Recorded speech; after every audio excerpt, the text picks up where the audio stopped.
촬영 중입니다. 언니 뒤로 와야 돼. 배경이 하나도 안 나오네요. 이걸 좀 뒤로 합시다. 알림을 보내고 있대요.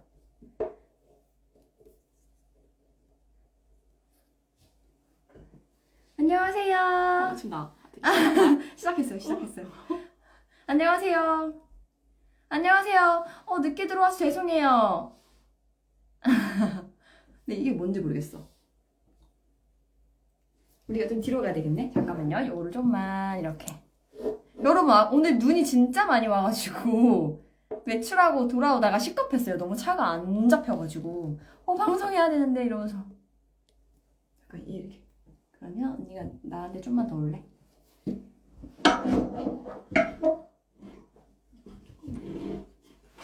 죄송해요 여러분. 너무 급하게 켰나봐. 이거를 이렇게 할게요. 언니가 이쪽으로 와. 자, 안녕하세요. 네, 조심히 들어왔어요. 베리님 안녕하세요. 안녕하세요. 저희 집인데 지금 서울 오늘 진짜 눈이 많이 왔어요. 그래서 아까 여유있게 잡히겠지 했는데 너무 차가 안 잡혀서. 강민경이요? 저요? 여기요? 여기겠죠. 오늘은 저랑 그리고 여기 네, 람지언입니다. 돈 잘 버는 람지 언니랑 같이 우리 돈 모으는 이야기. 지금 연말이라서 연말 연초엔 항상 돈 모으는 거. 네. 지난 1년을 또 항상 후회하잖아. 새로 또 신년 계획 세우기라는 거. 의미가 없을지라도 항상 세우는 계획 세우고, 그리고 재테크 이야기, 뭐 가계부 이야기, 그리고 우리가 둘 다 이제 또 워킹맘이면서 애 한 명 이렇게 키우고 있거든요. 그래서 엔잡러죠. 엔잡러.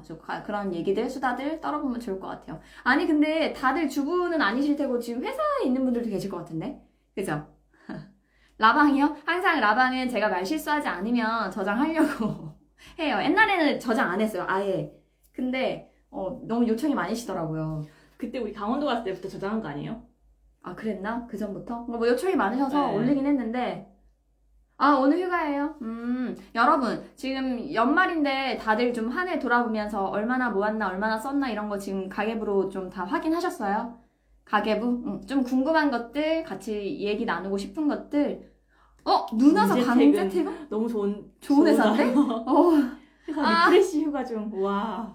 아니 자영업인데 손님이 없어서 이거 웃으면 안 되잖아. 웃으면 안 어떡해. 되죠. 일하다가 잠깐 들어왔어요. 네, 지금 라방의 묘미는 녹화본은 우리가 제가 올린다고 해도 실시간으로 답변을 못 받아요. 그리고 라방 오늘 들어오신 분들 내가 책 선물 줘야 되겠다. 잠깐만요. 얘기 좀 하고 있어요. 자가격리 중. 네, 힘내세요. 요즘에 다시 또 이제 코로나가 다시 기승이라 가지고 항상 또 조심하셔야 됩니다. 연말에 모임이나 이런 것들 항상 조심하셔야 되고, 눈이 와서 손님 발길이 또 이것도 웃으면 안 되는데, 그쵸? 확진 중이라 강제휴가. 맞아. 요즘에 진짜 확진되신 분, 재확진되신 분들도 많은 것 같고. 여러분 오늘 라방 참여하신 분들 중에서 제가 3분 뽑아가지고 그 세비티 작가님이 쓰셨던 책인데 1년? 1일 1 부동산 투자라는 책이 있거든요. 그래서 부동산 좋아하시는 분들은 참여 좀 많이 해주세요. 세팅 아직 못했어요? 어제 제가 유튜브에 가계부를 올렸거든요. 사용 방법을. 그거 보면은 쉽게 세팅하실 수 있어요. 들고 왔어요. 이게 낮잠 자는가 보다. 다른 뭐 질문 없었죠? 잠깐만요. 아까 그 벨 소리가 언니 거 아니야? 지금 진동 해놨어요. 네네네. 자, 이번에 진짜 부채이 가계부 너무 예쁜 것 같아요. 책 선물은 오늘 소통하면서 제가 댓글 보면서 제가 책 드릴게요 하는 분들은 저한테 DM을 보내주시면 돼요. 네. 첫째 어린이집 브이로그 기다리고 있다고. 책. 여러분, 아니, 근데 연말 되면서 그 재산 장부나 이런 거 정리했어? 요즘 그거 매달 하고 있으니까. 가계부를. 아니, 사실 되게 오래된 지인이고 저랑 친하잖아요. 그럼 사실 제 가계부를 써야 되잖아요, 여러분. 그쵸? 그럼 남의 가계부를 하나 뭐 선물 받았대. 그거 사가지고 막 자기 스토리에다 올려놓은 거야. 아니, 나 수기 가계부가 너무 써보고 싶어가지고. 저도 이제 그 체이의 오랜 그 가계부 팬으로서 엑셀을 좀 해보다가, 이게 좀. 이거 쉽거든요, 이게? 그래서 이번에 이제 새로 이제 개정된 게 너무 이제 너무 퍼스널 컬러가 들어가서 예쁜 거야. 그래서 되게 한번 이것도 이제 그런 딱 비주얼적으로 눈을 확 끄니까 써봐야 근데- 되겠다 이런 생각이 들더라고요. 근데 여러분 저는 그런 생각을 해요. 어떤 분들이 가계부 사는데 무료 나눔도 많은데 이런 거 써야 돼? 돈을 주고 사야 돼? 강의를 들어야 돼? 근데 제가 제 주변 지인들이 있을 거 아니에요. 그럼 제가 돈을 받고 주겠습니까? 다 줘요. 그런데 공짜로 주잖아요? 아니야, 안 써. 제가 10명을 주면 그 중에 한 명이 할까 말까요. 정말로. 그래서 제가 무슨 생각을 했냐면 내가 하고 싶은 어떤 목표가 있고 의지가 있는 일이라면 거기에 분명히 시간도 들어가야 되지만 어느 정도의 내 아까운 돈도 들어가면 훨씬 더 잘 되는구나라는 생각이 들었어요. 아직 신청 가능한지 여쭤보시네요. 가계부는 계속 지금 신청 가능해요. 가계부는 제 블로그에 넣고 인스타에 프로필 링크에 보면은 다 클릭할 수 있거든요. 거기에 들어가시면 됩니다. 맞아요. 공짜로 주면 안 써요. 그러니까 이거 강의도 마찬가지라니까.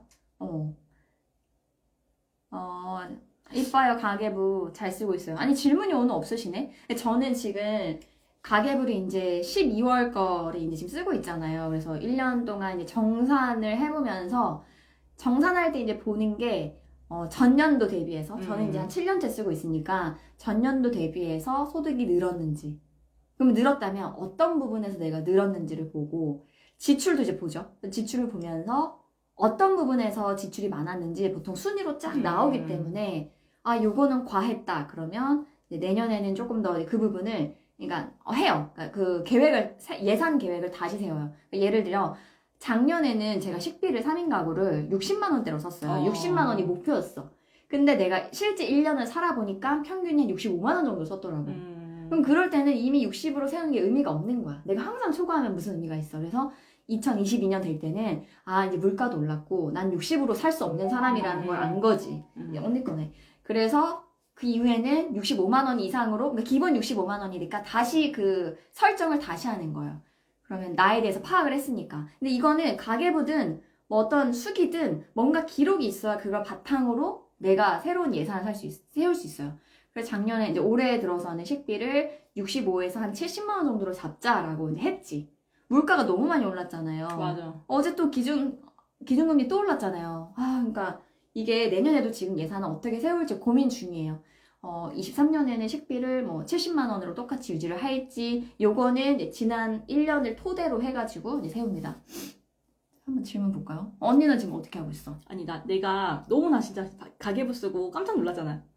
저는 기본적으로 제가 좀 지출 통제라든지 이런 것들이 조금 이제 습관화되어 있다고 생각을 하고 되게 오만했던 것 같아요, 그동안은. 그래서 나는 뭐 이런 가계부 같은 거 안 써도 어느 정도 내가 목표하는 저축액 이 정도만 채우면 된다라는 항상 생각으로 약간 또 이제 아기 키우는 몇 년 동안은 너무 또 이게 막 그런 또 시간도 부족하게 되고 핑계지, 물론. 그래도 통장은 쪼개두고 매달 그 그치. 재산 정산을 하니까 그래도 내가 연간해서 내가 목표했던 뭐 저축액이 이 정도면 이 정도는 채웠으니까 됐다. 약간 이제 이런 식으로 생각을 했는데 가계부를 써보고 너무 깜짝 놀랐잖아요. 가계부를 쓰다 보니까 내 통신비 너무 큰 내가 모르고 있는 돈들이 너무 많이 새어나가고 있었던 거지. 그 남의 가계부잖아요. 남의 네네네. 수기 가계부요. 수기 가계부 좀 만들어주시면 안 돼요? 네, 어쨌든 그래서 뭔가 손으로 기록하고 그거를 내 눈으로 확인하는 게 정말 중요하구나. 내가 그냥 머릿속으로만 생각하고 있으면서 나는 이 정도면 뭐 됐다. 난 이 정도면 알뜰하게 저축하면서 사는 거지. 약간 이렇게 생각했는데 진짜 너무너무 가계부 쓰는 게 중요하구나라는 거를 다시금 느꼈습니다. 근데 가계부를 떠나서 사실 두려운 게 뭔지 알아? 내 어떤 적나라한 이 소비 그 행태를 내가 내 눈으로 본다는 게 너무 어려운 일이야, 처음에. 그래서 그게 인정하기 쉽지 맞아. 않거든. 그리고 내가 기록을 했어. 혼자가 아니라 부부야. 그러면 내가 겉으로는 아낀다 했지만 딱 보이잖아. 누가 뭔가를 더 많이 샀는지가 보이니까. 근데 그 용기만 한번 내면은 쉬운 거지. 소라님. 우리 아까 헤어졌는데. 자, 한번 읽어볼게요. 저는 김치만 먹을 수 있는데 애들이 있으니까 쉽지 않아. 맞아. 지금 우유값도 너무 올라가지고 지금 밀크플레이션 알지 지금? 진짜 왜? 진짜 안 살 수 없는 것들부터 제일 빨리 오른다. 올해 3월에 입사해서 12월에 이사 때문에 퇴사를 하는데 연말정산 어떻게 해야 되는지 몰라서요, 개인적으로. 연말정산? 갑자기? 이거는 나중에 그 다른 회사로 이제 이직을 하시거나 할 거 아니에요. 그 회사에 그 회사에서 연말정산할 때 이전에 다녔던 회사의 자료를 받아서 아마 제출을 하실 거예요. 보통 그렇게 하거든요. 구글에서는 가계부 제 거 사용이 안 됩니다. 맥도 마찬가지고요. 맥 맞나? 여기 블로그에 다 정리가 되어 있거든요. 정확하게. 내년을 위해 현금을 모아야 한다던데 모으는 게. 돈이 왜 이렇게 안 모아질까요? 부모님도 아프시고 생각지 못한 비용 지출이 너무 많아요. 맞아. 제가 강의 때도 얘기하거든요. 저희가 이제 지금 30대 후반인데 30대 중반을 넘어가면 내가 이제 뭐 아이도 태어난 지 얼마 안 됐고 이제 평균적인 걸 말씀드리는 거예요. 결혼 시기는 다르겠지만 그러면 아이는 어려요. 그리고 이제 한 40까지 되면 이제 아이가 어느 정도 커. 유치원이나 초저까지 이제 키우는 애들도 있는데 그때 부모님이 아프기 시작해요. 그래서 무조건 그러니까 저축을 내가 한 살이라도 어릴 때 건강할 때 아이 앞으로 사교육이 좀 안 들어갈 때 어느 정도 모아놔야 내가 자식으로서 부모 완전히 그 아프신데 막 보험 같은 것도 안 돼 있는 분도 되게 많잖아. 요양병원에 입원비를 형제끼리 돈 모아서 지금 이제 내주는 그런 경우 진짜 많거든. 거의 50대 정도. 우리는 뭐 자식 2명밖에 없는데 거의 평균이. 그러니까 이게 되게 그러니까 변수가 진짜 많아요. 그러니까 인생의 변수를 최소화하기 위해서는 그 필요 이상으로 저축할 필요가 있다. 항상 그 얘기를 해요. 그러니까 돈이 안 모이면 왜 안 모이는지를 알아야 되잖아요. 근데 그게 어딘가에 기록해두지 않고 내가 보지 않으면 왜 많이 쓰는지를 몰라요. 인간은 망각의 동물이라서. 이거 기록부터 해보셔야 돼요. 그 예비비를 항상 우리가 한 생활비 한 달에 쓰는 이제 생활비의 한 3배 수준으로 이제 유지를 하라고 하잖아. 그러니까 그런 것도 진짜 그런 게 없으면 진짜 부모님 갑자기 아프거나 할 때 마통 쓸 수밖에 없어. 아, 맞아. 마통. 그래서 그러니까 외면할 수도 없는 그런 상황이잖아. 근데 이게 확장해서 생각하면 우리도 만약에 지금 있는 대로 쓰고 내가 평생 일할 것처럼 평생 이 소득이 유지될 것처럼 쓰잖아? 결국 내 아이한테 내가 짐이 되는 거야. 발목 붙잡는 거야. 아이한테 뭔가를 더 서포트 해주기 전에 저는 그러거든요. 내가 부모가 된 이상은 1순위의 목표는 부부가 잘 사는 거. 그러니까 사이가 좋은 것도 있고 그 전제 조건은 경제적으로 이미 자립이 되어서 아이가 독립해서 나갔을 때 최소한 아이한테 내가 적극적인 서포트는 못 해주더라도 아이의 발목을 붙잡고 짐이 되거나 집에 힘이 왔는데 되거나. 부담스러운 거야. 아이가 부모를 보러 와야 되는데 그건 되지 말자가 되는 것 같아요. 그러니까 우리 부모님을 보면서 나의 노후를 한번 생각을 해보는 거야. 저희도 양가에 다 사정이 다르잖아요. 좀 노후 준비가 잘 되신 분도 있고 솔직히 우리 부모님 세대는 안 된 케이스가 더 많은 것 같아. 자식 키우고 뭐 응. 주로 이제 또 외벌이로 이제 맞아, 애들 맞아, 교육비 맞아. 뭐 하고 하느라고 뭐 자기 노후 잘 준비 못 하신 경우가 많지. 그러니까 이거는 자식에 대한 생각을 할 때는 항상 내 자식이 나랑 똑같은 고민을 할 수도 있겠다라는 걸 염두에 두면 좋기는 하지. 지출 내역 확인할 때 저희는 대부분 신랑 것으로 쓸 경우 공인인증서로 제 폰으로 보는 게 안 돼서 쉽게 보기 힘들다고요? 근데 이거는 가족 카드 쓰시면 되잖아요. 그쵸? 남편 카드로 한다고 하면 만약에 맞벌이시면 그 아내 걸로 카드를 발급받아서 쓰실 거 아니에요. 그럼 그 카드를 똑같이 남편 이름으로 또 발급받을 수 있어요. 가족 카드로. 가족 카드에 그 겉면에 남편 이제 이름으로 나오는 경우에는 맞벌이지만 남편이 소득공제까지 받을 수 있어요. 연말정산할 때 되는 거. 근데 카드사마다 달라요, 이거는. 내 이름으로 하나 더 나오는 경우도 있고, 내가 시켰지만 이 남편 이름으로 가족카드가 나오는 경우 있어요. 그럼 가족카드는 남편이 받았다? 그럼 내 거 카드 어플에서 남편이 쓴 것까지 한 번에 확인할 수 있거든요? 안 좋을 수도 있겠네, 이거는. 아니지. 생활비를 쓰는 거니까. 근데 용돈은 각자 쓰는 거고. 그러니까 너네 같은 경우에는 용돈으로 준 거에 대해서는 그렇게 터치 안 하지. 기록하지 않지.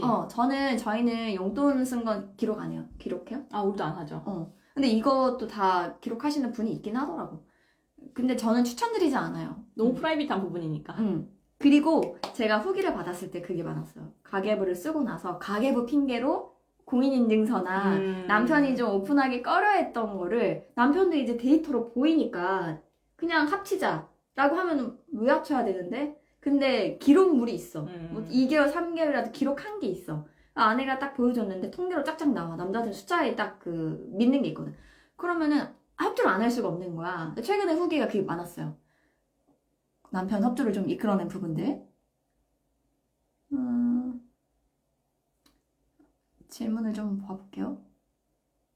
이제 아이가 1월에 태어날 예정인데 차도 구매하고 해서 재테크를 생각하게 되더라고요. 남편과 카드 결제일, 월급일이 다르고 이번 1월부터 쓰자 했는데 그럼 또 전달 카드값과 이것저것 하고 나면 또 저축을 못 하더라고요. 맞아, 이게 항상 악순환. 나도 이거 물어봤잖아. 그래서 1일 기준으로 해야 되냐고. 25일 날 뭔가 이제 급여가 들어오고 이것저것 빠져나가는데 그러면 그래서 다시 이제 시작하는 건 또 결국에는 1월 1일부터 다시 시작이 되는 건지. 그러니까 약간 이 부분 가계부를 쓰는 저도 우리가 질문했어요. 그냥 나 이렇게 쓰고 있네 할까봐 걱정이에요. 그니까 이건 항상 많이 나오는 질문이에요. 자, 우리가 돈을 모으려면은 원래는 월급, 확정된 월급이 있을 거 아니야? 그걸로 예산을 세워서 그걸로 생활비를 한 달 쓰는 게 정상이잖아. 근데 옛날에는 그게 됐어. 아빠 세대 때는 현금으로 갖고 오셨잖아. 그러니까 엄마가 뭐 돈이 있든 없든 간에 거기 안에서 쪼개서 쓰는 거야. 근데 지금은 선 지출 이미 해버려. 그런 다음에 나중에 월급이 들어오는데 월급이 아니라 그냥 카드값 막는 게 들어오는 거야. 로그아웃 하잖아. 어. 일단 들어오면. 그러니까 이거는 안 돼요. 한 번에, 이 악순환을 한 번에 끊어야 돼요. 자, 일단은 1월부터 쓰자 했으면 12월 말에 혹은 1월 1일 날에 그 카드 어플 들어가시면 선결제 서비스 있죠. 바로 떠요, 거기. 그걸로 기존의 그 지출을 싹 다 빵원으로 다 정리를 하셔야 돼요. 그래서 1월 1일 날 새 월급 그리고 새로운 지출, 빵원이었다가 지출 1월 1일부터 새롭게 생활비를 지출하는 거예요. 이거 맞추셔야 돼요. 그렇게 안 하면 계속 악순환. 그래서 저는 보통 그 월급일을 다 사람마다 달라. 20일, 뭐 15일. 20일 뭐. 근데 어쨌든 지금 관리가 안 된다는 건 뭐야? 지금까지는 그대로 패턴대로 살았더니 관리가 안 된 거잖아요. 그러면 이거를, 이 월급을 한 번은 그 마통이든 뭐든 대출이든 간에 한번 정리를 싹 하세요. 그런 다음에 그럼 이번 달에 뭐 12월 25일 날에 월급이 들어온다고 해볼게요. 그러면 그 월급을 갖고 있어요. 쓰지 말고. 일주일 정도만. 그런 다음에 1월 1일부터 이 월급으로 예산을 세워. 그러면 변동될 일이 없어. 월급이 뭐 상여금이 이번 달 많이 들어왔어요, 적게 들어왔어요 할 일이 없어. 그러면 자, 월급이 300이야? 그 300이 들어왔어. 이건 어디 안 가잖아. 이미 카드값은 내가 한번 정리를 했어. 그러면 이 300 안에서 예산을 세워보는 거야. 나 저축 50%는 할 거야. 그러면은 150. 한 2인 가구 기준으로 해봅시다. 한 500이라고 해볼게요. 그러면 거기서 50%는 저축할 거야. 250은 따로 이제 저축을 빼놓고 나머지 250 안에서 계획을 하세요. 가계부를 쓴 이유가 다 쓰고 나서 후 기록은 의미가 없어요, 여러분. 이 250을 내가 식비는 뭐 80만 원, 생활용품 10만 원 이렇게 세울 거 아니에요? 내가 하나의 어떤 예산을 주는 뭐라고 해야지? 권력자? 이 부처들한테 주는 거야. 식비 부서, 뭐 부서, 어떤 부서. 주민센터. 수당을 이제 나눠주는 올해는 거야. 강남구에 좀 더 주겠다. 뭐 이 다 다르잖아요. 우리 정부도 나라에서도 나라의 그 돈 예산 세울 때 매년 똑같은 부서 다 주는 거 아니잖아요. 그래서 세워. 250 안에서 세워. 그런 다음에 이 예산 대비 내가 잘 쓰고 있나를 보는 게 가계부지. 아무 생각 없어. 카드값이 계속 빠져나가니까 난 뭘 쓰는 것도 없어. 기록도 안 해.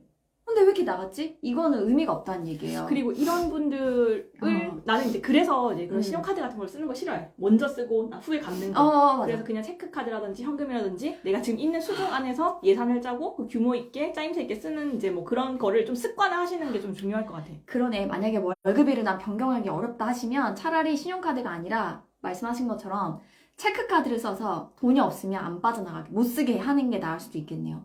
그러니까 한 번은 그 정리를 하셔야 돼요. 방법 없어요. 남들은 오랜 시간 몇 년 동안 가계부를 쓰든 재산장부 정리를 하든 계속했는데 내가 전혀 관리를 안 하다가 이제 해봐야지 했는데 그러면 남들 안 한 것만큼 나도 뭔가의 어떤 그 허들이 있을 수밖에 없어요. 근데 그거는 내가 돈을 모으고 싶다? 재테크를 하고 싶다? 한 번은 무조건 거쳐가야 되는 거야. 그리고 지금 하지 않으면 40, 50, 60이 돼서도 계속 마음에 걸릴 거예요. 그냥 미루지 마. 그러니까 내가 미뤄서 안 할 수 있는 거면 미루세요. 그냥 계속 미루면 돼. 근데 내가 미룬다고 해서 이게 얘가 없어지는 게 아니라 계속 나를 압박한다면 한 번 끊고 가야지. 나 왜 이렇게 갑자기 열변을 토하고 있어? 질문이 체면에 걸려라. 내 말을 들어라 하면서. 어머, 아기 물품도 당근에서 구입한 걸 보니 200돈이 돼서 깜짝 놀랐어요. 연간에 진짜 이거는 아기 장난감 안 진짜 이거 사고 많아, 나는. 아기 장난감 안 사고 놀아줄 수 있는 방법 찾고 있어요. 근데 그거 있다? 오히려 싸다는 생각에 당근 아웃렛 이런 데서 많이 사는 경우 있잖아. 그러니까 100만 원짜리 하나 사는 것보다 뭐 10,000원짜리 100개 산다니까. 너무 싸다고 생각하니까. 나 그걸 최근에 느꼈어요, 여러분. 이거는 그냥 내 개인적인 생각일 수도 있는데 아이 그 물건을 살 때, 육아용품을 살 때 되팔기 쉬운 게 있고, 그러니까 중고로 내놨을 때, 뭐라고 해야지? 어느 정도 환급이 좋은 게 있고, 애매한 걸 샀는데, 중고로 팔려고 했더니, 다 쓰고 나서 팔려고 했더니, 너무 진짜 뭐, 10분의 1 가격도 팔기가 어려운 것들이 있더라고. 예를 들면, 전집 같은 거 있죠. 근데 약간 유명한 전집이야. 내가 이번에 2년 만에 또 전집을 하나 샀거든, 아이 거. 새 책? 그레이트 북스? 그레이트 북스에서 저는 예전에 도레미곰이라는 책을 이제 새 걸로 샀었고, 그런 다음에 지금 최근에는 그레이트 북스에서 내 친구 과학공룡이라는 전집을 샀어요. 이거 홍보 아니고요.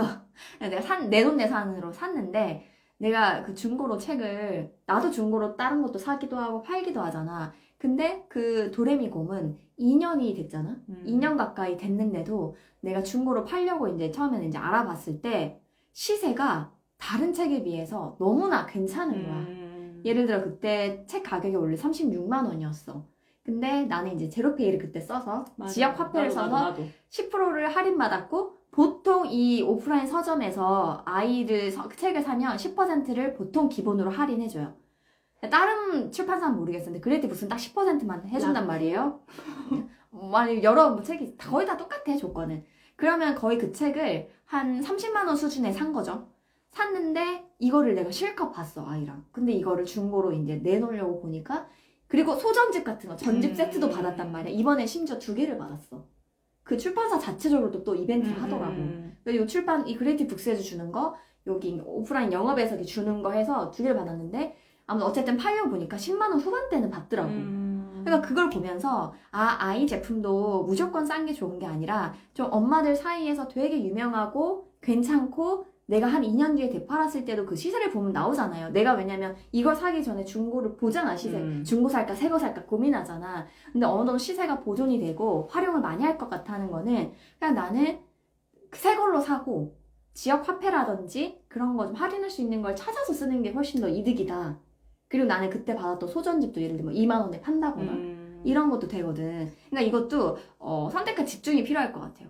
근데 아기 장난감 같은 경우는 나는 많이 장난감을 산다고 이게 뭐 다 능사는 아니라고 생각을 하고 그냥 혼문생 같은 거 그냥 인스타그램에서만 검색해도 혼문생? 집에서 혼문생 엄마들이 그냥 엄마 표현 해줄 수 있는 거 이런 것들 음. 많이 나오고 콩이라든지 뭐 마카롱 색깔 입혀서 논다든지 뭐 그런 것들로도 난 엄청 활용을 잘 하는 편이고 장난감을 굳이 많이 사야 되나? 약간 그런 이제 좀 주의라서 그런 엄마들도 있거든요. 장난감이 많으면 아이가 창의력이 저해된다고. 그러니까 장난감이 없잖아요. 나도 애를 한 명밖에 안 키워보긴 했지만 어디 가잖아요. 그 뭐 식당에 가든 뭐 장난감 그런 데 없잖아요. 그럼 아이가 거기에 있는 뭐 종이컵 뭐 이런 물건들을 가지고 자기가 혼자 상상을 하면서 놀더라고. 그리고 장난감이 우리 집에도 그렇게 많은 편은 아닌데 장난감이 많으면 아이가 흥미를 결국 안 갖는다? 그 며칠만 새 장난감. 맞아. 그 결국에는 장난감 없어도 엄마들이 숨겼다가 다시 꺼내주고 하잖아. 장롱에 숨겨야 돼. 그러니까 오히려 아이한테도 장난감 많이 안 해도 괜찮을 것 같아. 사실 장난감 왜 줘요? 아니면 돼요. 내가 놀아주기 힘드니까 장난감 주는 거 아니야? 그러니까 일단 그리고 뭐 지금 이제 한 5세만 넘어도 장난감보다는 이제 뭐 친구들이 놀거나 아니면 뭐 놀이터 나가거나 그런 게 더 우선이지 않나? 5세까지는 유찬이가 아직 그 12월생이라 그럴 수도 있는데 한 6세부터는 완전 친구들 그런 거 같긴 하고 이제 좀 어릴수록 엄마들이 같이 애랑 좀 놀아주려고 하는. 근데 거의 솔직히 진짜 유치원 때까지는 엄마 욕심에 다 사는 것 같은데? 사교육 여쭤보셨네. 사교육비요? 저는 그냥 이건 제 기준이에요. 소득의 10% 넘지 않는다. 제 기준입니다. 그리고 사교육에 앞서서 예를 들어서 영유 같은 거 고민된다. 영유 보낼 수 있죠. 근데 그거에 앞서서 우리 부부가 노후 준비가 어느 정도, 그러니까 노후 준비를 할 그 매달 뭐 얼마씩 붓는 게 있을 거 아니에요. 그 정도의 여유가 된다. 라고 했을 때는 그 이후에 플러스 알파적으로 생각하는 사교육비는 난 오케이라고 생각해. 근데 내 앞가림도 못하고 부부가 노후 준비도 못하면서 당장 어린 아이한테 돈을 쏟아붓는 건 저는 아니라고 생각해요. 근데 이건 정답이 있진 않겠잖아요. 그쵸? 정답이 있는 건 아닌데. 그치만 노후 준비를 여러서까지도 뭐 이제 교육비 쏟아붓는 건 아니지. 우리보다 지금 또 육아 선배들이 있단 말이야. 좀 댓글 좀 남겨주세요. 같이 의견 나눠주면 좋을 것 같아요. 가계부를 쓰니 물가 상승이 너무 확 와닿는 것 같아요. 맞죠? 저도 오늘 오아시스 이제 그 마켓에서 과메기? 샀거든? 근데 5만 원어치를 샀어. 근데 6만 원어치를 사고 내가 쿠폰을 3만 원 이상해서 5천 원 써서 어쨌든 5만 원어치인데 실제로는 6만 원어치 샀는데 너무 박스가 배송한 게 작은 거야. 너무 몇 개가 안 되는 거야. 이제는 10만 원 가지고 장 봐도 진짜 몇 개 못 담고 그냥 끝나잖아. 우유. 그러니까 아이가 우유 먹는 우유 잘 안 바꾸잖아요. 우유 요만한 거 900ml 1리터도 안 되는데 그게 오늘 4,200원이었고 이게 되게 뭔가 우렁된장 싸먹고 싶어서 또 만들기 귀찮아서 하나 샀는데 그것도 5,200원.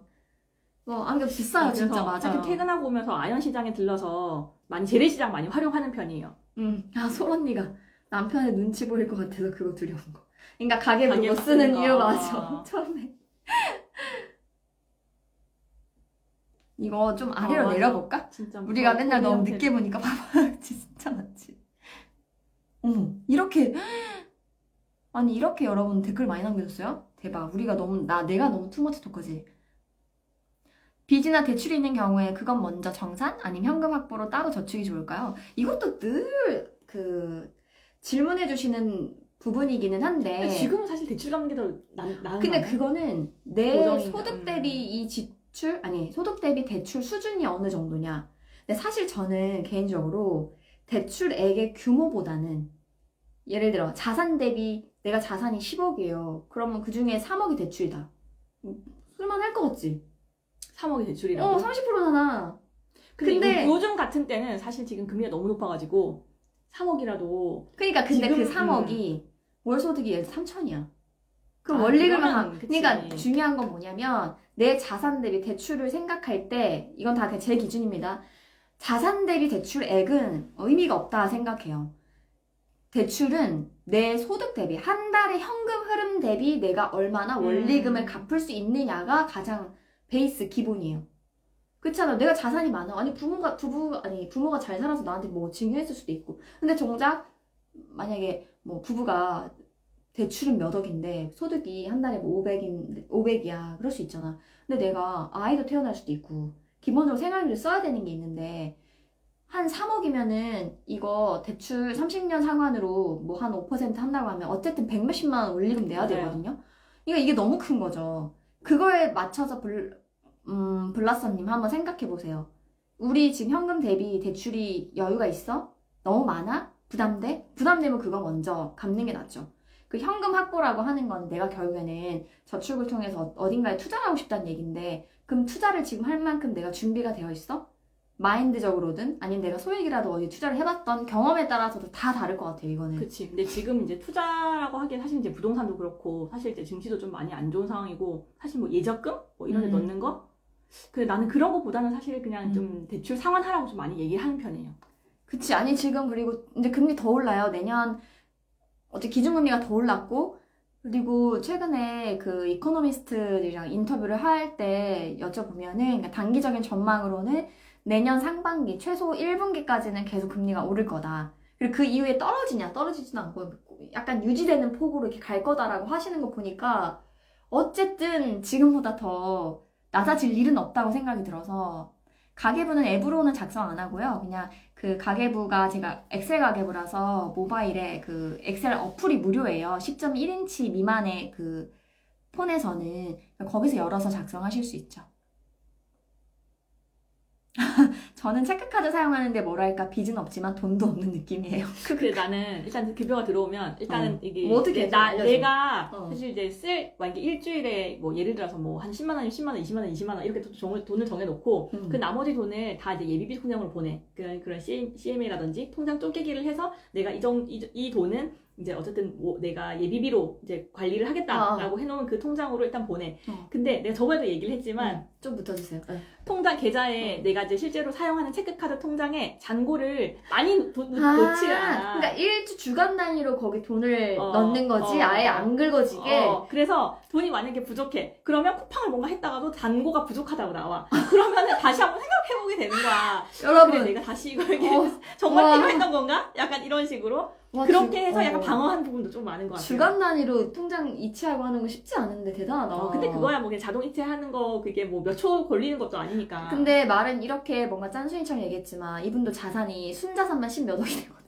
네, 저는 뭐, 어쨌든 뭐 그러니까 기본적으로. 공짜가 아니야 이게 다. 그치? 이 뭐지? 이게 그 부동산 시장이 되게 좋을 때 결혼을 딱 해서, 이제 비과세 갈아타기로 해서, 이제 부동산을 위주로 이제 좀 자산을 불려온 경우긴 하지만, 그래도 어쨌든 저축 내가 엄청 뭐 그런 하잖아. 것들을 맞추기 위해서 거의 70% 이상 저축하는 거를 지금까지도, 70%? 미쳤다. 그런 부분들은 내가 사회초년생 그러니까 때부터 해왔고, 이 언니는 돈이 내가 초과가 될 것 같아. 그럼 안 쓰거나 아니면 더 벌든가 해서 맞추는 거지. 저축률을. 70%를. 그지? 근데 이거는 저축을 많이 하시는 분들이 공감 갈 거예요. 저도 그러거든요. 이 저축률을 깨기가 싫은 거야. 왜냐면 이 엑셀을 쓰면 통계에 딱 뜨거든. 맞아. 지금 23년 버전 제 가계부 보면 저축률이 제일 커요. 막 포인트가 한 50 되나 봐. 거기에 저축률이 뭐 65%. 아니면 막 예를 들면 79%, 69%, 뭐 9가 찍혀 있잖아. 그러면 너무 싫은 거야. 아니면 아직 남았는데 저축률이 뭐 51%다. 그럼 내가 지금 좀 많이 쓰면 이거 40%대로 떨어질 수도 있잖아. 그러니까 의식을 계속해. 그러니까 지금 예를 들어서 올해가 이제 2달 남았다고 가정했을 때 내가 올해 목표한 저축액이 예를 들어서 5천만 원이다. 근데 지금 이제 아직 뭐 3천 뭐 예를 들어 뭐 4천 얼마밖에 안 됐다. 그러면은 내가 당장에 이제 2달 동안에 맞춰야 되는 돈이 이제 이 정도가 나오는 거야. 그런 거 쓰는 거예요? 그거를 위해서 최대한 그 목표를 위해서 내가 이제 좀 절약을 한다든지 아니면은 더 많은 돈을 번다든지 나는 이제 프리니까 좀 더 많은 일을 하고 적게 하고 이런 완급 조절이 되잖아요. 그러니까 이제 약간 그런 식으로 내가 눈에 가시적으로 목표를 세워놓으면 그 목표를 맞추기 위한 우리 기업에서도 사실 BP를 맞추기 위한 그런 것들을 하잖아. 내 개인 가정도 하나의 기업이라는 생각을 하면 그런 식으로 목표 관리, 매출 관리를 하게 되더라고. 독하네요. 그런 게 정말 독하고 좀 스트레스를 받긴 한데 그렇게 하기 때문에 어떻게 보면 이제 자산을 계속 쌓아올 수 있는 거라는 근데 생각도 여러분, 들어요. 이게 스트레스라고 표현은 했지만 스트레스보다 왜 스트레스 받으면서 하냐? 그걸 맞췄을 때 느끼는 희열과 성취감이 훨씬 크기 때문에 이 정도의 스트레스를 감내하는 거예요, 여러분. 그치, 맞지? 그치. 계속 스트레스는 못하지. 근데 어쨌든 나를 통해서 우리 가족이 자산이 불어나고 이게 자꾸 눈으로 보이고 뭔가 삶의 질이 조금씩 개선이 되니까 그게 좋아서.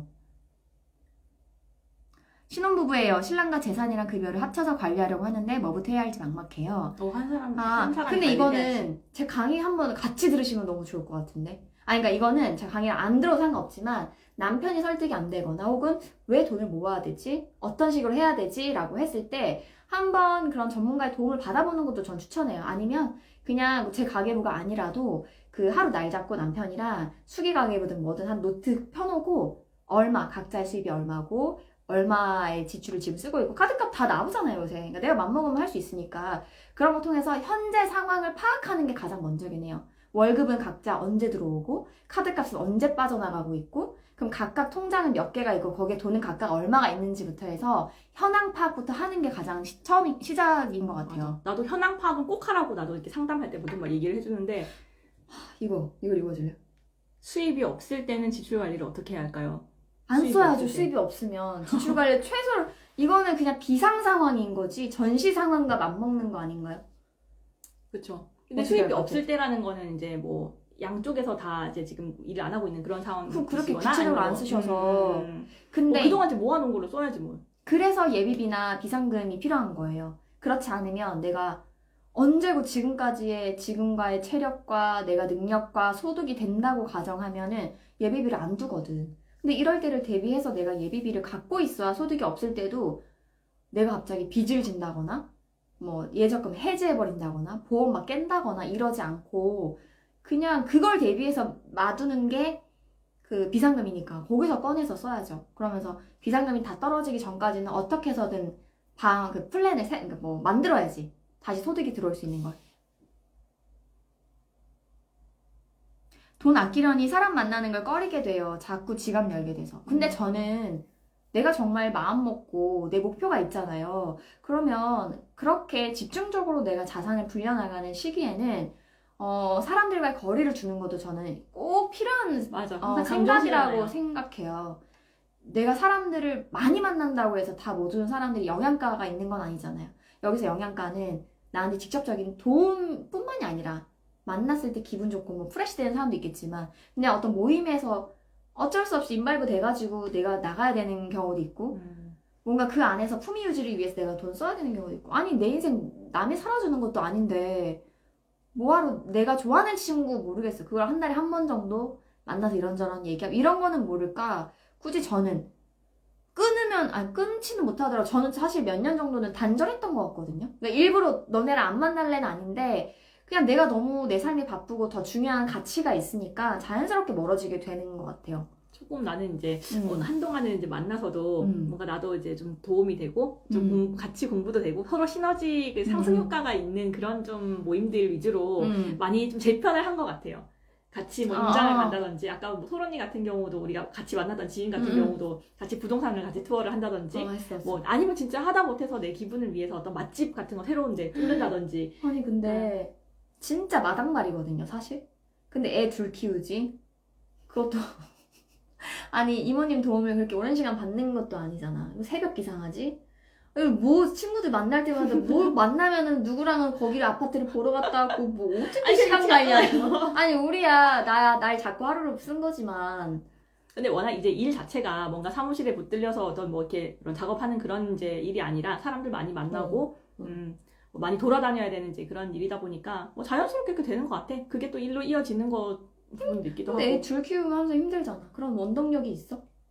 뭐 원동력이야 항상 갓생 사시는 분이 뭐 저한테 원동력이라고 아니 나는 하세요. 사실 애가 한 명이니까 여기 애 둘 키우시는 분들도 있거든. 둘에는 전혀 비빌 게 아니야. 내가 저는 아무리 그런다 해도. 솔직히 그냥 애기만 보고 집에서 옛날에 나도 이제 일을 안 할 때는 그 육아하고 애들 등원시키고 나서는 내가 뭐 혼자서 시간 보내거나 친구 만나서 놀거나 그러다가 다시 와서 하원하고 막 그런 식의 생활만 했잖아. 그러다가 애기 뭐 오면은 재우고 먹이고 씻기고 재우고 이런. 근데 그렇게만 할 때가 더 힘들었던 것 같아 사실.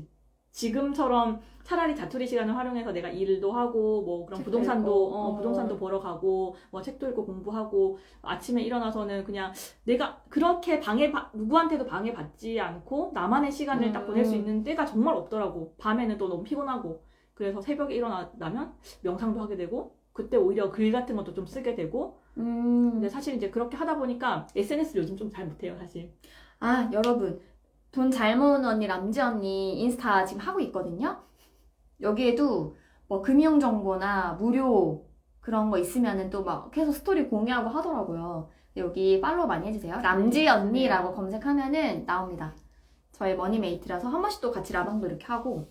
자 어떤 분이 가계부 야무지게 써서 정리하고 남편한테 브리핑 한번 해주면 남편분도 마음 바뀌실 수 있어요. 크크크가 경험치야. 그러니까 이거는 말만 해서는 안 들어. 나도 나를 못 믿겠는데 상대가 나를 어떻게 믿겠어. 진짜 저희 남편이 주머니가 이렇게 구멍이 크게 뚫려 있어요.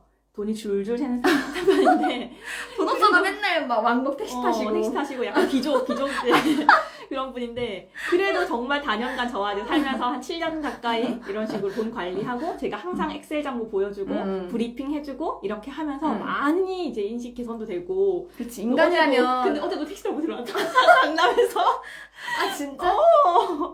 되게 얼굴 빨개졌어 지금.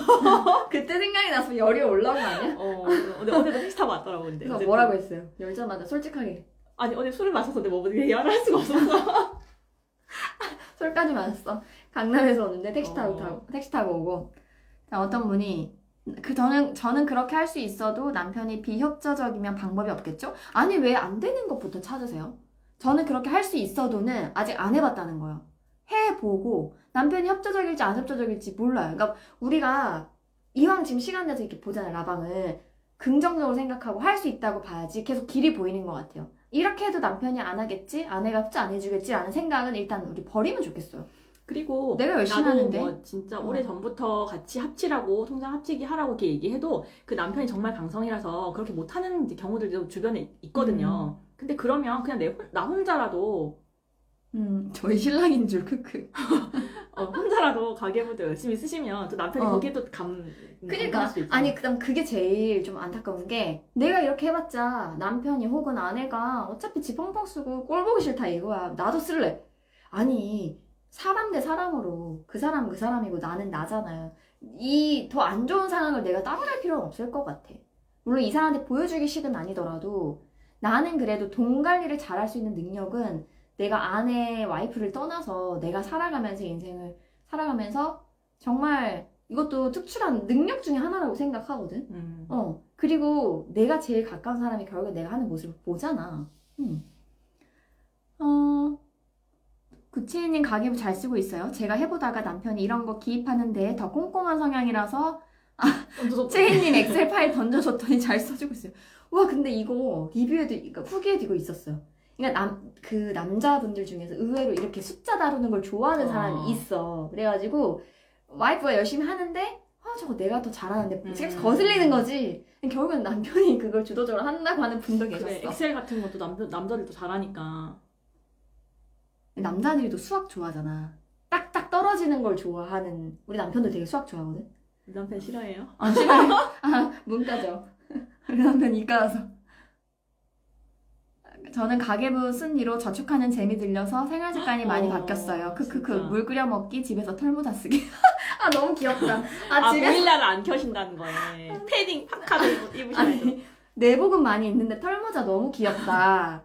그죠? 저도 뭐 보리물 맨날 항상 아, 끓여먹고. 이게 세나님이에요? 세오나님? 지금 털모자 쓴다는 분 저한테 DM 주세요. 제가 책 선물 드릴게요.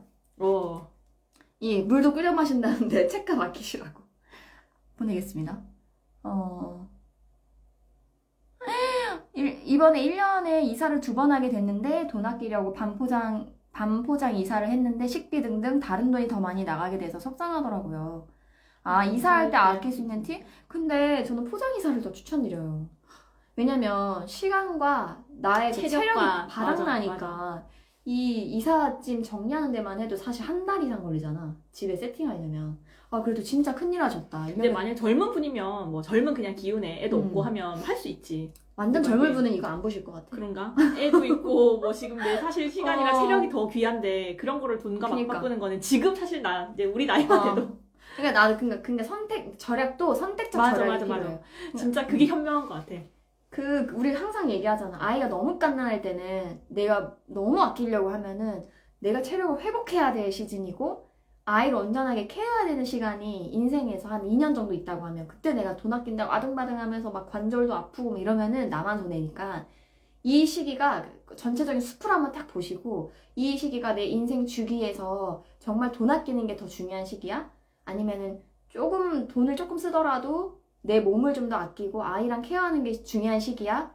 물론 그렇다고 해서 막 함부로 지출하는 게 정당화될 순 없지만 그거를 먼저 한번 선택을 해보시고 오케이 그러면은 지금은 시간을 좀 더 아끼고 내 몸을 아끼는 시기야 라고 했으면 여기에 맞춰서 약간 좀 플랜을 짜야 될 것 같아요. 지출 플랜을. 그리고 저는 그러니까 그런 거 있잖아요. 외출하면 아까 물 끓여 먹는다고 하셨는데 물 끓여서 나가는 것도 좋아요. 저는 이제 아이가 유치원 다니니까 물통에 이제 물 채워서 주거든요. 아침에 포트에다가 해가지고 물통에 담아서 주긴 해. 근데 만약 우리가 가족끼리 나들이를 간다. 그러면 3명의 몫을 내가 다 물통 3개를 들고 다니는 건 너무 무겁고 번거로우니까 아기 거는 그 빨대 거 물통을 챙겨 나가고 우리는 외출용으로 쿠팡에서 그 생수나 누룽지차 이런 거 있죠. 보리차 같은 거. 그거 한 명당 500원, 600원 정도 하거든요. 나가면 1,200원씩 해요. 그런 것도. 그래서 나가면 또 편의점 가면 또 쓸 때부터 더 사게 된다. 맞아. 그러니까 이거는 물값을 돈을 쓰는 거지만 외출용이다라고 생각하고 그냥 한 박스씩 사놔요. 그래서 나갈 때 주고 누구 집에 손님 오거나 뭐 선생님 오거나 뭐 배송기사님 와서 뭐 설치해 주거나 할 때는 그거 하나씩 그냥 드리고 그렇게 해도 이제 그러니까 절약을 무조건 다 절약 어떻게 다 그렇게 해. 아이 뭐 사교육비부터 해서 식비 뭐 다 절약하면은 숨통 끊어져요 진짜. 저희도 보리차 매주 물 얘기 많이 나오네요. 2번씩 끓여 먹는데 아이들 건강에도 좋아요. 저도 애기 생수 먹다가 아이가 저도 보리차 그 티백 살 수 있잖아요. 그 보리차랑 둥글레차 이런 거 사놨는데 그거 해서 주니까 아이가 확실히 이제 그 맛을 안 거야. 고소한 물 달라고 해. 나는 그냥 알 넣잖아. 티백도 안 사. 알? 그게 뭐예요? 그냥 알. 보리 알이랑 그 옥수수 알, 그 티백 안에 들어있는 그거 자체를 그냥. 아니 이러니까 알이라고 남편이 언니한테 조선시대 그 요즘에 좀 답답해 한다고. 내가 마실 걸 좀 갖고 올게요. 갑자기 누룽지차 하니까 언니 목마를 것 같아. 네, 얘기 좀 해주세요. 물 많이 끓여 먹고 저희는 또 겨울에 지금 애기들이 감기가 많이 걸려가지고 배랑 이제 도라지랑 대추 넣은 그 물도 항상 수시로 끓이고 저희 집은 사실 지금 인덕션인데 인덕션이 매일매일 열리래요. 그 육수도 매주 끓이지. 육수도 끓이지. 그다음에 그 배도라지 물도 거의 계속 끓이지. 그다음에 보리차 그 수시로 끓이지. 그러니까 이제 인덕션이 계속 돌아가고 있습니다. 이 집은 무슨 물들이 많아요. 물 한 입 드세요 여기 옆에서. 네네네. 물을 갖고 왔어요. 외출용 물인데 지금 특별히 드린 거예요. 고마워요. 손님 와서 이거 먹는데 PPL인가요? PPL 아닌데 나 이게 맛있더라. 누룽지. 이거 맛있어서. 다음 또 읽어볼까요? 여러분 재밌어요? 우리만 재밌는 거 아니야? 여러분 이거 라방 참여하신 분들은 좀 캡처도 좀 해주시고 제가 혹시 녹화본 올리게 되면은 좀 댓글도 좀 남겨주세요. 나 너무 네. 댓글이 없어서 재미가 없나 맨날 고민해.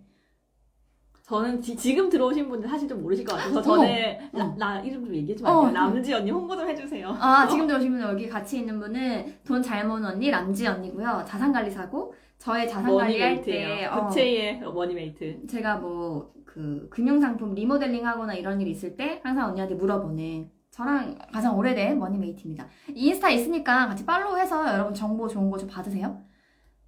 어머나 이거 이렇게 길게 쓰셨다고? 제 가계부 1년 쓰면서 저희 남편도 오픈마인드로 바뀌었어요.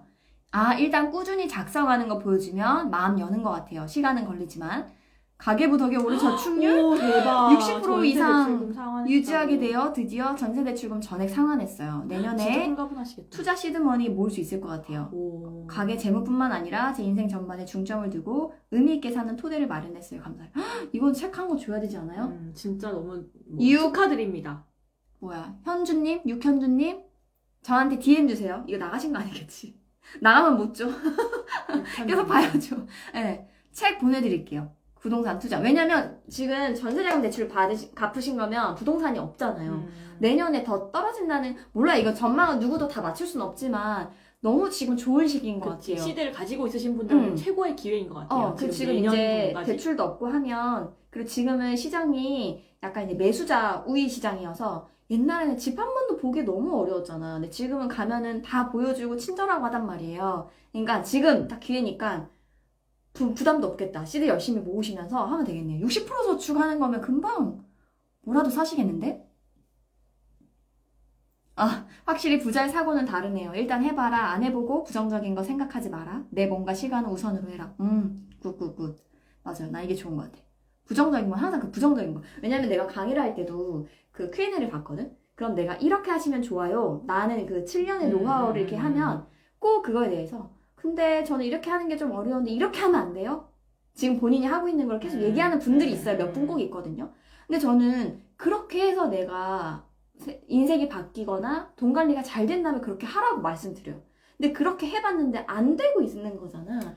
그러면은 한 번만 딱 믿고 뭔가 이게 귀찮을 것 같아서 그게 싫은 거거든. 예를 들어 아까 그 월급을 며칠 좀 딜레이 시켜서 다음 달로 이렇게 세팅해서 쓰라라고 하면 그러니까 그거 하나만 그 벽을 허물면 훨씬 더 많은 거를 내가 기회를 가질 수 있다는 생각이 들어요. 그리고 항상 뭐 당신은 월급이 소득이 많으니까 그렇지. 당신은 애 한 명만 키우니까 그렇지. 약간 그런 식으로 뭔가 얘기를 하기 시작하면 정말 끝도 없고 그렇게 얘기해봐도 나한테 뭐 남는 게 뭐가 있어. 맞아. 아까 얘기했잖아. 미룰 수 있어서 그게 없어지는 일이거나 내가 하기 싫다고 해서 안 해도 되는 일이면 그냥 안 하고 미루면 돼요. 근데 그게 아니라 계속 나를 괴롭힐 거야. 빚쟁이처럼 계속 올걸? 튕겼는데 맞아. 다시 이렇게 와. 이렇게 와. 튕겼는데 다시 이렇게 와. 그러면은 결국에는 해야 돼. 왜냐면 저는 저를 팔로우하는 분들, 이 라방 참여하는 분들이 다 잘 살기를 원하거든요. 잘 살아서 내 주변에도 잘 사는 사람들이 많았으면 좋겠어. 긍정적인. 배달 얘기하시네. 배달 얘기 잠깐 또 뭐 있을까요? 매달 자산 결산할 때 요즘은 집값이 시기가- 제가 산 가격보다 떨어지니까 전체 자산이 안 느는 저도 기분이에요. 올해 진짜 거의 맞아. 처음으로 결혼하고 음. 처음으로 계속 상승기만 이제 지내오다가 이제 최근 1년? 작년에 어쨌든 장이 안 좋았다 보니까 부동산 자산이 확 꺾이고 그러면서 전체 자산도 조금 이제 빠져서 속상해요. 근데 재테크 1, 2년 할 거 아니시죠? 30년 이 집을 팔면 또다시 갈아타실 거잖아요. 그렇다고 내가 이 집을 당장 처분할 수 있는 상황이 아니라면 집값이 떨어지는 건 내가 어찌할 수 없는 영역이에요. 내가 컨트롤할 수 없는 영역에 에너지와 시간, 스트레스 많이 안 받으셨으면 좋겠어요. 이게 공부다. 물론 하락장도 공부다 진짜. 맞아. 그러니까 물론 그 마음이 아프고 저도 올해 그 미분양 난 거 샀잖아요. 그러면은 저는 사실 5년 후에나 그걸 보고 있거든요. 3년 뒤에 이제 입주가 하니까 당장은 사실 뭐 떨어지든 뭐든 간에 신경을 안 써. 내가 걱정한다고 해서 달라지는 것도 아니고. 맞아. 그러니까 이거는 뭐 어떤 생각이 드냐면 내가 어차피 이거를 안 팔고 지금 팔 수 없는 상황이라면 이거는 그냥 열애로 생각했으면 좋겠어요. 근데 언니가 얘기했던 것처럼 그러면 아 이렇게 하락할 수도 있구나. 오히려 저도 공부라는 생각이 들고 계속 부동산 사면 산다고만 상승한다고만 생각했지 하락할 수 있구나. 그럼 왜 하락하지? 오히려 이 기회를 공부할 수 있는 기회로 보고 하락하면 좋은 거는 시드를 모으면 모을수록 자 이미 부동산에 묶여있는 돈이 있고 나는 갚아나가는 대출이 있을 거예요. 그런 별개로 더 열심히 저는 시드를 모을 것 같아요. 상황이 안 좋든 뭐든 다 안 좋아. 그쵸? 그치. 그러니까 모아서 그럼 하락할 땐 결국에는 이 집보다 더 좋은 집으로 갈아타는 건 더 좋은 케이스잖아요. 그러면은 오히려 내가 이 기회를 잘 잡아서 시드 모아서 공부해서 더 좋은 데로 가지 뭐 라고 생각해버리세요. 난 그러면 좋겠어. 차라리 뭐 지금이 뭐 너무 매도가 안 된다고 하는데 내 집을 오히려 싸게 팔고 더 상급지 많이 떨어진 상급지를 뭐 갈 수도 있는 거고 그러니까 그런 어떤 그런 케이스에 대한 스터디를 할 수 있는 사실 되게 좋은 기회이기도 하지 어떤 분들한테는. 그치. 그러니까 나는 사실 많은 분들이 기술적인 거 테크닉적으로 돈 어떻게 모아요? 어떤 걸로 보셨어요? 이런 얘기를 하는데 진짜 나도 결국에는 뻔한 말을 나도 하게 되더라. 이 옛날 책들에서 보면은 뭐 마인드 얘기하고 바라보는 어떤 생각이나 막 이런 긍정적인 시선 이런 거 하는 게 뭐 맨날 듣기 좋으라고 저런 소리 하네 이랬는데 해보니까 결국에는 나도 이제 수강생들도 생기고 이 가계부를 쓰는 사람은 10,000명이 넘어. 그러니까 피드백들을 받잖아. 그러면 결국에는 좋은 점을 보고 내가 어찌할 수 없는 영역에서는 그냥 차분하게 내려놓고 내가 그럼 이 상황에서 할 수 있는 게 뭐지? 내가 어떻게 해야 되지를 찾는 사람이 결국 되더라고. 올해 제가 그 손흥민 아버지 손흥정님의 나 책을 그 책 지금 추천했잖아요. 그러니까 그 책이 저는 진짜 올해 베스트에 저한테는 되게 많은 인사이트를 준 책이었는데 그 책 이름이 모든 것은 기본에서 시작한다라는 거예요. 근데 그 기본이라는 게 나도 뭐 너무 뻔한 소리 항상 뭐 어떤 우리가 돈의 속성 작년에 같이 읽었지만 거기 나오는 게 다 그냥 뭐 결국에는 절약하고 공부하고 뭐 이런 내용인데 나의 어떤 그 하루 뭐 루틴 같은 것들을 뭐 생활을 하는 거 뭐 이런 것도 되게 흔한 건데 그치만 그게 제일 중요하고 정말 기본에서 모든 게 다 시작된다라는 생각을 다시 한번 하게 된 것 같아요. 그 손흥민이 뭐라고 하지? 옛날 무슨 인터뷰에서 7, 8년을 기술을 안 가르쳐주고 드리블이라고 하나? 몸에서 골이 떨어지지 않게끔 계속 하는 거를 계속 했다고 하더라고. 그러니까 그 아빠가 가르쳐준 그게. 그때는 너무 지루하잖아.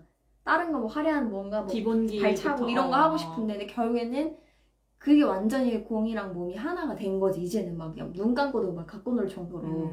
그러니까 그만큼 기본이 중요한. 내가 최근에 월드컵 하면서 황희찬 선수랑 손흥민 막 이렇게 계속 뭐 알고리즘 뜨더라. 그래서 보는데 빠져버린 거야. 그 남편이 축구를 진짜 좋아하는데 약간 이해가 되기 시작했어. 너무 멋있는 거야, 여러분. 그게 진짜 드라 시나리오가 없는 진짜 극적인 드라마잖아. 경기를 봐서 멋있는 게 아니라 최근에 나 혼자 산다에 황희찬 선수가 나와서 그 자기 관리의 끝판왕인 모습을 보여줬어요. 근데 저는 외모나 뭐 이런 이 사람의 명예나 위치를 떠나서 그냥 자신이 목표한 거를 딱 확고하게 세우고 거기에 자기가 그만큼 좋아하는 일이고 간절히 바랬던 일이기 때문에 상당수 많은 것들을 포기하면서 뭐 먹는 것부터 해서 운동 하루에 몇 시간 이게 너무 멋있게 느껴지는 거야. 존경심이 들 정도더라고. 나이가 훨씬 어림에도 불구하고. 그래서 아 진짜 운동선수들이 대단하다. 멘탈도 대단하고 체력도 좋지만은 뭔 얘기하다 이해가 나지. 거기에다 플러스 하면 나는 요즘에 이제 인성과 겸손. 그 손흥민 선수가 진짜 그렇게 월드 클래스임에도 정말 겸손하고 맞아. 인성이 너무. 근데 여러분 오해하시면 안 돼요. 겸손은 내가 잘나고 나서 하면 좋겠어요. 이거 솔직히 내가 그냥 개인적인 생각이야. 근데 내가 한참 배워야 될 때는 나는 막 겸손하는 거는 비추.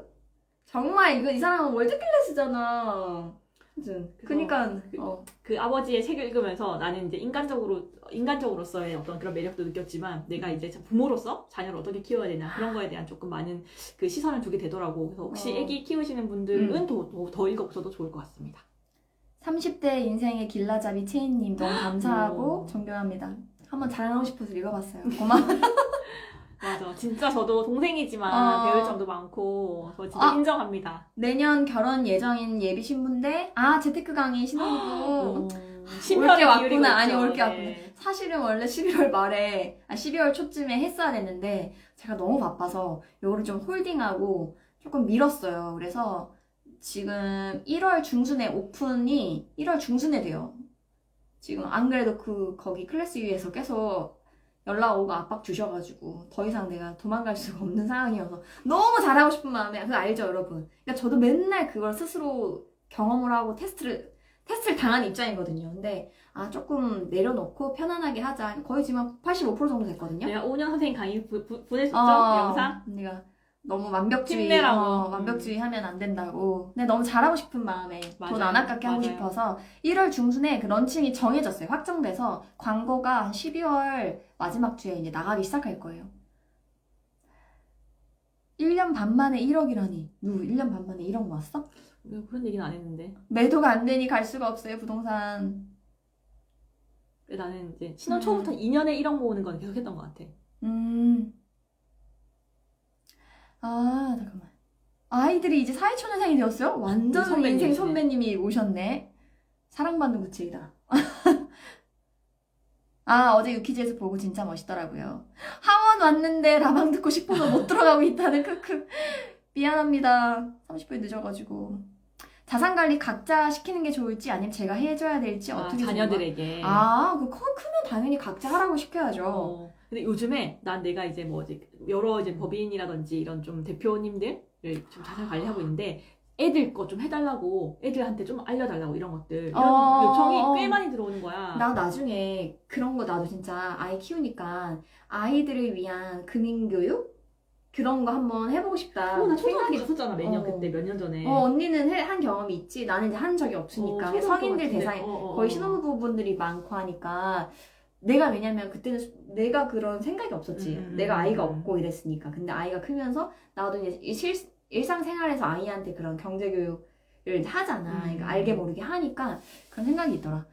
월급뿐 아니라 부부 월급 외 수당, 성과금, 명절 상여금 등등 받는 대로 다 갖다 넣었더니 1년 반에 1억이 가능하더라고요.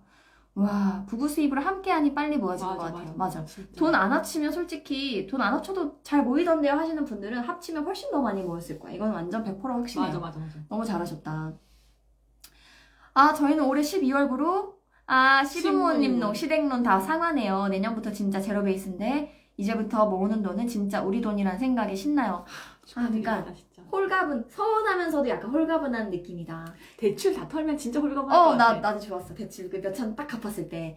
근데 이게 돈 모으는 것도 요새는 도장 깨기 느낌? 그러니까 스트레스가 아니라 내가 마음 먹고 가격 열심히 쓰고 지출 통제하면서 그 힘든 것보다 조금씩 쌓여가고 내가 성과를 내고 부부가 같이 이걸 보잖아. 그러면 되게 그게 즐겁지 않아? 맞아. 그게 진짜 스트레스가 어느 순간부터 스트레스가 아니라니까. 내가 이게 통장에 잔고가 쌓이는 그런 이제 즐거움을 꼭 느껴보시면 좋겠습니다.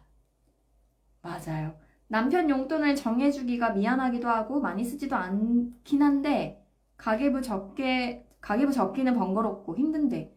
용돈 그냥 용돈 주면 땡이에요. 용돈 예를 들어 20, 30 주면 땡이에요. 그 남편 자유지.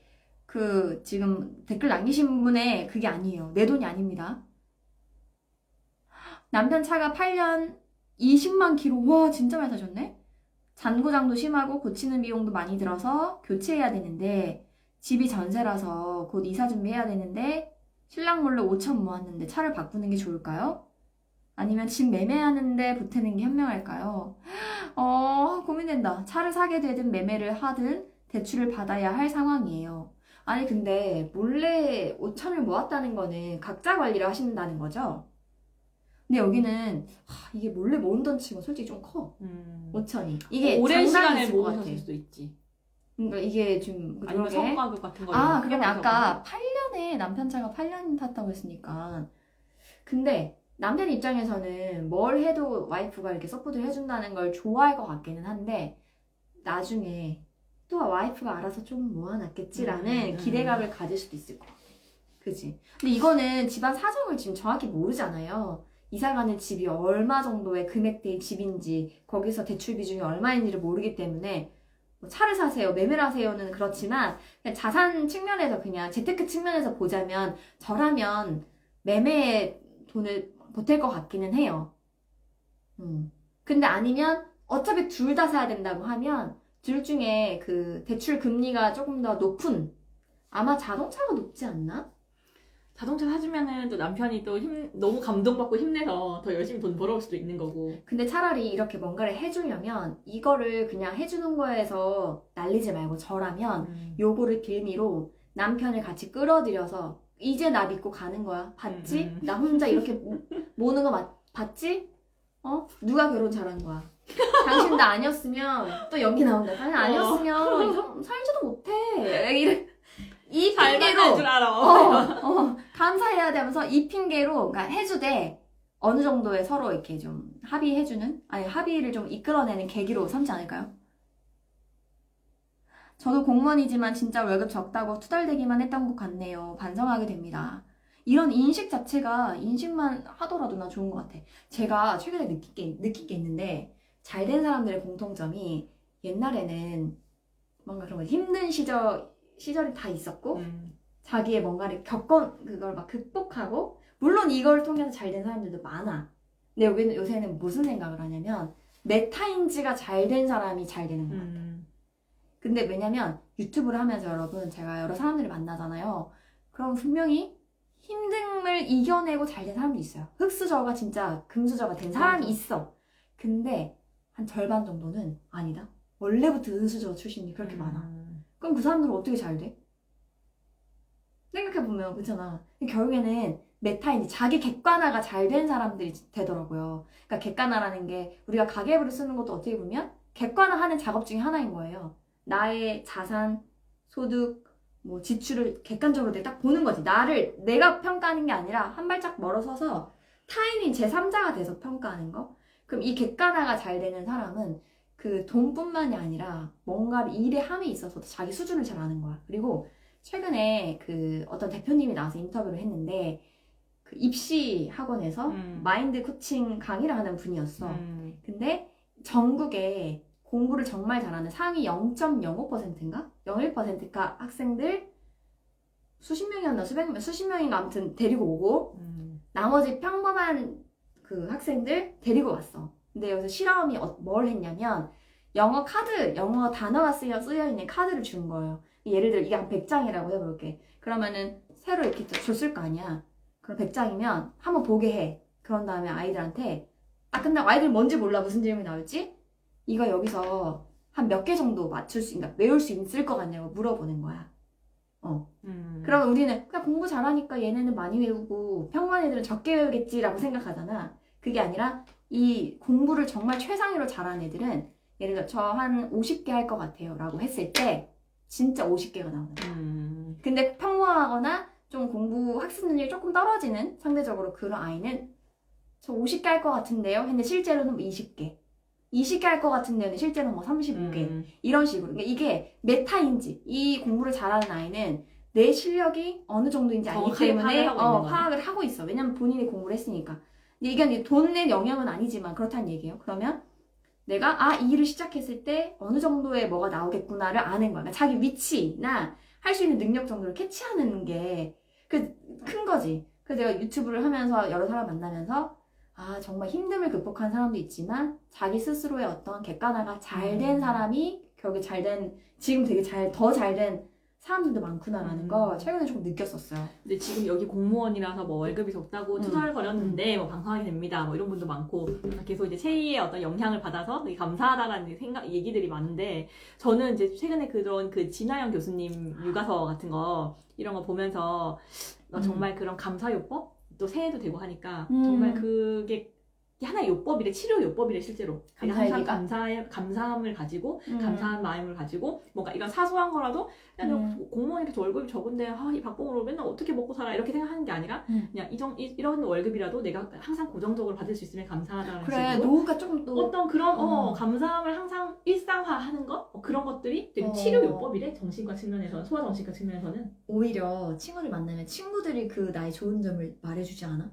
그래도 너는 공무원이라서 노후 준비도 되고 이러 하면은 야 아니야 내가 굳이 안 좋은 걸 계속 얘기하잖아. 이게 얼마나 힘들고 돈 월급이 세금 내면 얼마인 줄 알아? 이러면서 막 너의 월급의 절반도 안 될 걸 막 이 소리 하잖아. 저희가 진짜 오랜만에 이제 낮 시간에 이제 좀 일정이 되게 맞아서 이제 여의도에 있는 더현대를 이제 점심에 갔다 왔어요. 이제 지인도 같이 만나서 점심도 먹고 정말 사람들이 많더라고 연말인데. 그래. 근데 정말 아까 얘기했지. 저희가 이렇게 평일 낮에 시간을 내서 여기서 이런 데서 점심을 먹을 수 있다는 것도 정말 감사한 일이다. 이거는 일상 아까 우리가 그 얘기를 했어요. 갔다 와가지고 음, 화장실 갔다 왔는데 문득 감사해서 그 얘기를 했더니 셋이 다 이제 공감해서 "헉, 맞네 맞네 하면서 뭔 얘기가 이 얘기가 났어요.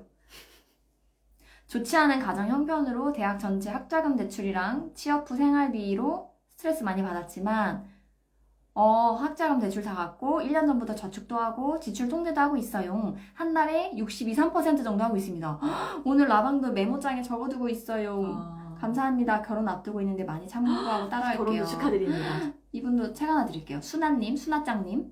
저한테 DM 남겨놓으세요.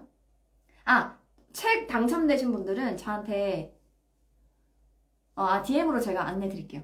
우와, 그니까 저희 남편도 대학교 학자금을 취업해서 계속 갚았어요. 저희 남편도 공무원이고, 돈 사실 박봉이지, 공무원이. 그냥 일반 대기업에 비하면. 근데 그냥 언제까지 그거를 탓할 수는 없으니까 이렇게 잘하시는 분들도 많아서. 저도 애들 데리러 가야 되는데 라이브가 떠서 못 나온 줄. 죄송해요. 다음에 좀 빨리 해야 돼. 한 2시나, 그쵸? 여러분 라이브 만약에 낮에 하면 몇 시 정도가 제일 좋아요? 한 2시가 좋죠. 부모님 병원비가 너무 많이 나와서 멘붕이에요. 20대 아이 둘에 아이들 케어는 어찌어찌 하겠는데 끝이 없는 것 같은 병원이 참 막막해요. 맞아. 요즘에 요양병원 같은 데 입원하셔가지고 끝없이 그냥 그 입원 병원비가 들어가는 그런 경우가 너무 많아요, 진짜. 저는 너무나도 부모님이 노후 준비나 안 된 경우에는 차라리 부모님 앞으로 실비라도 가입해놓거나 그 최소한의 장치가 있는 게 저는 맞다고 생각해요. 요즘에는 실비도 실비지만 간병보험 같은 게 진짜 필요한 것 같아. 근데 이미 아프셔서 사실 그 아픈 부분에 대해서는 실비 가입이 지금은 어려울 거 아니야. 근데 그게 좀 이제 해제되는 그 날이 되면 나는 그럴 것 같아. 왜냐면 갑작스럽게 나가는 뭐 몇백만 원, 1,000만 원이 너무 부담스럽거든. 차라리 한 달에 쪼개서 그 보험비가 적진 않겠지만 나이가 있으셔서 그렇게라도 케어하는 게 낫지 않을까? 그러니까 최악의 상황은 막을 수 있는 것 같아서 아유, 그니까요. 그러니까 미리미리 아이도 컸는데 좀 키울만 하니까 이제 부모님이 아프기 시작해서. 국민연금 가입하셨나요? 이렇게 물어보네. 네, 저 가입했어요. 국민연금은. 신혼부부 클래스를 10년 차 주부는 들으면 안 될까요? 제가 권장드리는 거는 신혼부부 한 7년? 근데 이거는 신혼부부라서 들으라는 게 아니라 결혼을 했음에도 서로 어떤 재무적인 부분에서 공통된 목표를 가지지 못했고 그거에 대해서 한 번도 얘기도 안 해보고 돈도 안 합치고 계속 뭔가 그런 변화가 없이 계속 마이너스가 나는 분들은 사실 들어도 상관은 없죠. 근데 거의 지금 내용이 중원부 너무 웃긴다. 재테크에 그냥 약간 뭐 뭐라고 해야 되지? 전반적인 그냥 재테크에 대한 내용들이기 때문에 굳이 신혼부부 아니어도 상관없지 아니야, 근데 않아요? 나는 신혼부부 강의야, 사실 이거는. 음. 왜냐면 좋은 재테크 강의 너무 많아요, 여러분. 부동산도 내가 정말 뭐 수십 채 다주택자도 아닌데 나한테 부동산 강의만을 들으러 오겠어? 메타인지가 잘 되는 편이에요. 그렇잖아요. 주식을 내가 증권사 몇 년 다녔지만 나보다 잘하는 사람 수두룩 빽빽이야. 그러니까 근데는 내가 왜 이 강의를 열었냐면 그 신혼부부에 맞춰서 그러니까 예를 들어 집을 구할 때도 그냥 이런 지역의 저평가 지역에 뭘 사세요가 아니라 신혼부부 케이스. 그럼 집을 사야 돼. 이 지역이 좋네가 아니야. 우리는 지금 아이가 1살인데? 라고 해서 혹은 지금 임신을 준비하고 있는데 근데 아이가 태어나기 전까지는 우리가 생각 못하는 부분들이 많잖아.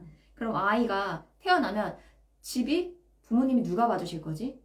그 봐주시는 분의 가까운 근처에서 내가 뭐 일과 회사도 멀지 않고 그러니까 여러 신혼부부이면서 아니면 혹은 신혼부부는 아니어도 내가 어린 아이를 키우는 부모로서 케어해야 되는 부분 혹은 아직은 아이가 없지만 미리 준비해야 될 부분들을 조금 플러스 알파로 짚어주는 강의인 거지 저평가되니까 이 지역에 사세요 이렇게 이런 딱 집어주는 강의는 아니에요. 중혼부부 재테크 강의 너무 웃기다 이거. 놀리려고 지금 올린 거죠. 마이너스 통장이 있는데 이자가 나가서 마이너스 통장을 갚을까요? 적금 먼저 하는 게 나을까? 둘 중에 마이너스 통장 이자가 더 높으면 그거 먼저 채우는 게 낫죠. 이게 뭐 도찐개찐 아니에요? 그렇지. 이게 이거나 저거나 마찬가지예요. 결혼 몇 년 차여도 상관없습니다, 여러분. 이거 맞네요. 시댁에 병원비, 생활비, 주거비까지 부담하고 있어서 부담돼요. 그러니까 여러분, 이게 너무 속 터지는데 근데 내가 부모님을 외면할 순 없어. 그렇잖아. 이거는 근데 이게 또 언제 끝날지도 모르는 거라 가지고 참 그것도 참 그래서 내가 부모가 됐을 때 이러지 말아야지가 돼야 되는 것 같아. 그거는 받아들일 수밖에 없는 부분이긴 해요. 내가 남편한테 연을 끊으라고 할 수는 없잖아.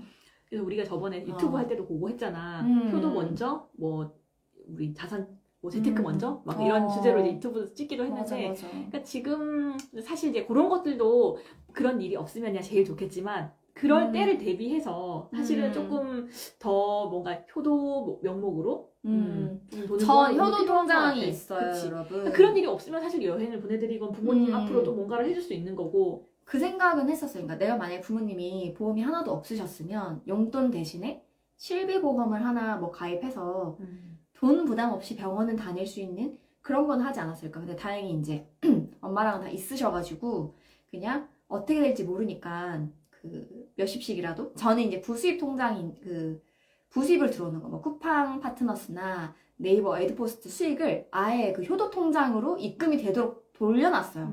그러니까 아예 우리 생활비 통장에 그냥 안 들어와. 아예 소득으로 애초에 잡지도 않아.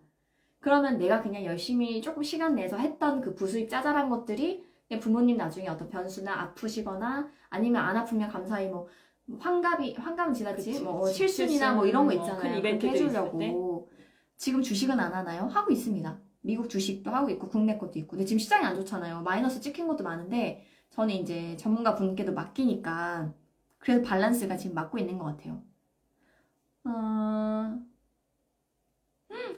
직장생활 열심히 하다가 개인 사업자로 이제 바뀌었는데 잘하고 싶은 마음에 지금은 지출이 너무 많아요. 화이팅 해주세요. 화이팅! 잘할 수 있어요. 아니 근데 직장생활 하다가 개인 사업을 할 수 있다는 것 자체만으로도 이미 자기의 어떤 커리어에서 어느 정도의 좀 한 획을 긋고 나온 거 아니야, 그치? 이제 우리가 40대 정도 되면 음. 개인 자기 독립을 생각하는 사람들도 또 많더라고. 채인님 자산은 부동산 포함이신 거죠? 네. 부동산에서 대출 이런 거 다 빼고 제가 들어간 그 부동산 돈만 하고 있습니다. 언니도 한번 이거 좀 뭐 해결을 하나 해주세요. 도라기 키우고 있는데 이거 읽어주세요. 도라기 키우고 있는데 둘째가 계속 고민이에요. 재테크 맞네. 생각하면 외동이 맞는 것 같은데 작가님은 외동 확정이신가요? 이유는 무엇일까요? 저는 이제 2명, 연년생 3살, 4살, 여기는 이제 5살, 1명 키우고 있습니다. 둘째 아니, 생각 없으세요? 근데 둘째를 고민한다고 해서 이게 바로 생기나? 아무래도 이제 준비를 하게 되고 뭐 노력을 하게 되는 거죠. 근데 이거는 그거 아닐까요? 둘째를 갖기 꺼려진다는 건 속마음은 그거 같아. 내가 더 열심히 살고 돈 모을 수는 없을 것 같은 거야, 스스로가. 그죠? 돈 때문만이 아니면 무조건 낳고 싶은 거죠. 예를 이렇게 들면, 고민을 하신다는 거는 일단 마음이 있다는 거지. 그러니까 이미- 아예 외동 확정 이건 아니야. 그러니까 아이를 더 이상 못 낳겠다 하는 이유 중에 너무 부모님이 멀리 사시고 내가 아이를 온전하게 조금 도움을 받을 수 있는 손길도 없고 나는 맞벌이를 무조건 해야 되고 이런 케이스도 있고 돈 문제 때문에 너무 지금도 한 명도 좀 빠듯한데 부담 때문에면 나는 만약에 두 번째 이유라면요. 그냥 아이를 낳고 내가 더 열심히 살겠어요. 그러니까 아이 한 명 낳아도 동기부여가 되게 많이 되지 않아요? 근데 2명 낳으면 확실히 이제 조금 더 더 많이 열심히 하네. 더 많이 열심히 하게 어. 되고 그리고 저는 뭐 그렇게 생각해요. 예전에도 제가 2명이다 보니까 주변에서 굉장히 많은 이런 고민에 대한 얘기를 듣게 되는데 그냥 아기는 자기가 먹을 수저를 그냥 물고 태어나는 것 같아. 자기가 어떻게든 그 아이를 못 키울 정도의 우리가 정말 뭐 찢어지게 가난한 그런 건 아니시잖아요. 그러면은 그냥 그 아이는 어떻게든 그냥 키울 수 있게 되는 것 같고 뭐 재테크적인 측면에서 그거는 뭐 알 수 없는 거지. 그리고 둘째를 만약 고민이 있으시면 당연히 외동이 아니니까 사교육비를 조금 줄이시면 엄마가 어쨌든 좀 집에서 아이 케어하는 게 좀 더 효율이 좋을 수는 있잖아요. 그럼 그 몇 년 쉬는 동안 최대한 엄마표로 줄일 수 있는 거 줄이고 애들 밥 직접 해 먹이고 이게 뭐 불가능한 일은 아닐 거예요. 다만 마음을 이제 먹으셔야 되는 거지. 엄마 아빠가 지금보다 더 열심히 사셔야 되고 더 소득도 늘리기 위해서 노력을 해야 되고 재테크 공부도 해야 되고 지출도 어느 정도 통제를 해야 되고 아이한테 다 해줄 수 없어요. 근데 다 해주는 것도 나는 정답이라고 생각 안 해. 아이도 절제할 수 있는 방법을 알아야 되고 이 세상에 뭐 내가 원한다 다 돼? 나중에 페라리 같은 뭐 3억짜리 뭐 사줄 거야? 안 해줄 거면 아이를 어렸을 때부터 내가 원하는 걸 다 할 수는 없다.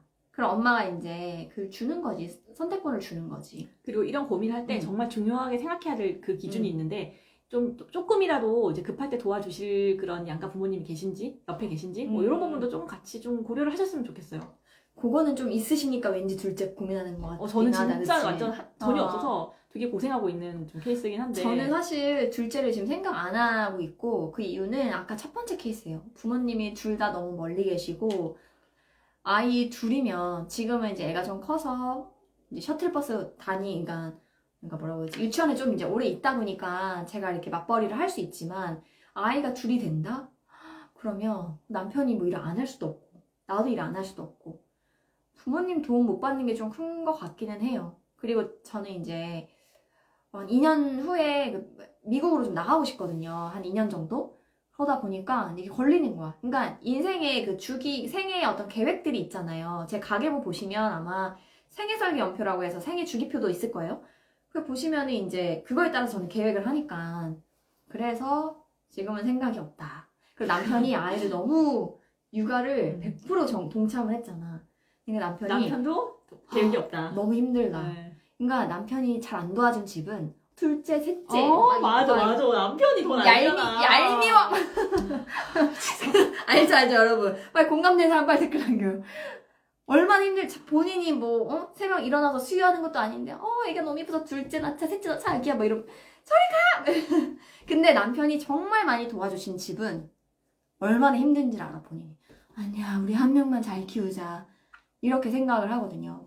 맞아요. 2명이다 보니까 나중에 영유라든지 좋은 기회를 한 명만 있으면 몰빵을 해줄 수 있는데 맞아. 그런 부분이 참 안 될 것 같아서 지금은 아직 애기지만 더 클수록 약간 조금 현타가 올 것 같긴 해. 그런 부분에서. 저희 신랑은 1명, 저는 2명인데 진짜 돈 많이 들어가서 생각 진짜 많이 해보게 되더라고요. 남편이 육아 많이 참여하셨네. 1명이면. 1명이라고 하는 거 보니까. 30대 초 보험료 얼마나 적당한가요? 보험금 얼마나 적당하냐고요? 저는 근데 일단 제 기준은 신혼초 때 보험료가 아무리 많아도 내 소득이 10% 넘으면 안 된다. 실제로는 당시에 소득 대비 보험료는 6% 정도였어요. 그 이상은 무리다라고 생각을 했었고 지금은 이제 소득이 좀 많이 늘어나서 너무나도 그 비중이 작아지긴 했지만 그러니까 보험은 저는 보험이라서 안 좋다? 이런 생각은 안 해요.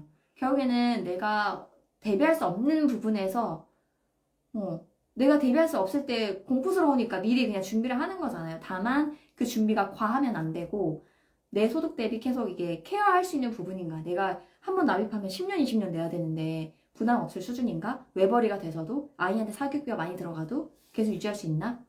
보험은 여기 자산관리사도 남지 언니가 담당을 하고 있거든요. 종신보험 같은 것들에 대한 좀 생각이 좀 바뀌었는데 옛날에는 이제 남편이 이제 가장이고 당연히 나중 미래를 생각하는 어떤 그런 사망보험금이 있는 종신보험이 필요하다라고 생각했는데 요즘엔 좀 바뀌었어요. 비싸기만 비싸고 차라리 좀 제대로 분리를 해서 그냥 확실히 내가 이제 암이라든지 좀 살아있을 때 제대로 치료를 받고 제대로 뭔가 활용할 수 있는 그런 보험만 컴팩트하게 좀 유지를 하고 나머지는 그냥 투자라든지 차라리 저축을 따로 하는 게 맞다라는 생각을 좀 많이 하게 됐습니다. 질문이 너무 밀려있는 걸까요? 제가 다 못 아니, 오늘 질문이 엄청 많이 올라와가지고. 근데 이게 하나하나 단답형으로 하기가, 그치? 죄송해요. 이런 부모님 실비가 22. 이거는 만약에 가능하다고 하면 4세대 실비로 좀 전환을 하세요. 저희 부모님들도 실비 너무 많이 올라가지고 300% 지금 인상이 됐잖아. 실비만 한 달에 22만 5천. 이거 많은 만약에 거예요? 가능하면 너무 지금 인상이 많이 된 거예요, 지금. 그래서 그래? 이제 가능하다고 하면 4세대 실손 저도 전환하는 걸로. 남편 보험을 든 게 있는데 비갱신형 특약이 너무 많거든요. 그래서 언니가 안 그래도 저번에 이거 다 비갱신형으로 좀 바꾸자라고 해서 내년 1월 조만간 바꿀 거거든요. 제가 사실 여러분 보험 전문가가 아니에요. 그래서 보험 관련한 거나 그런 거는 궁금한 거는 람지 언니 인스타 하니까요. 람지 언니 치셔가지고 한번 상담 받아봐도 괜찮을 것 같아요. 개인연금 하고 있습니다. 연말정산 때문에 최대 금액을 넣는 게 나을까요?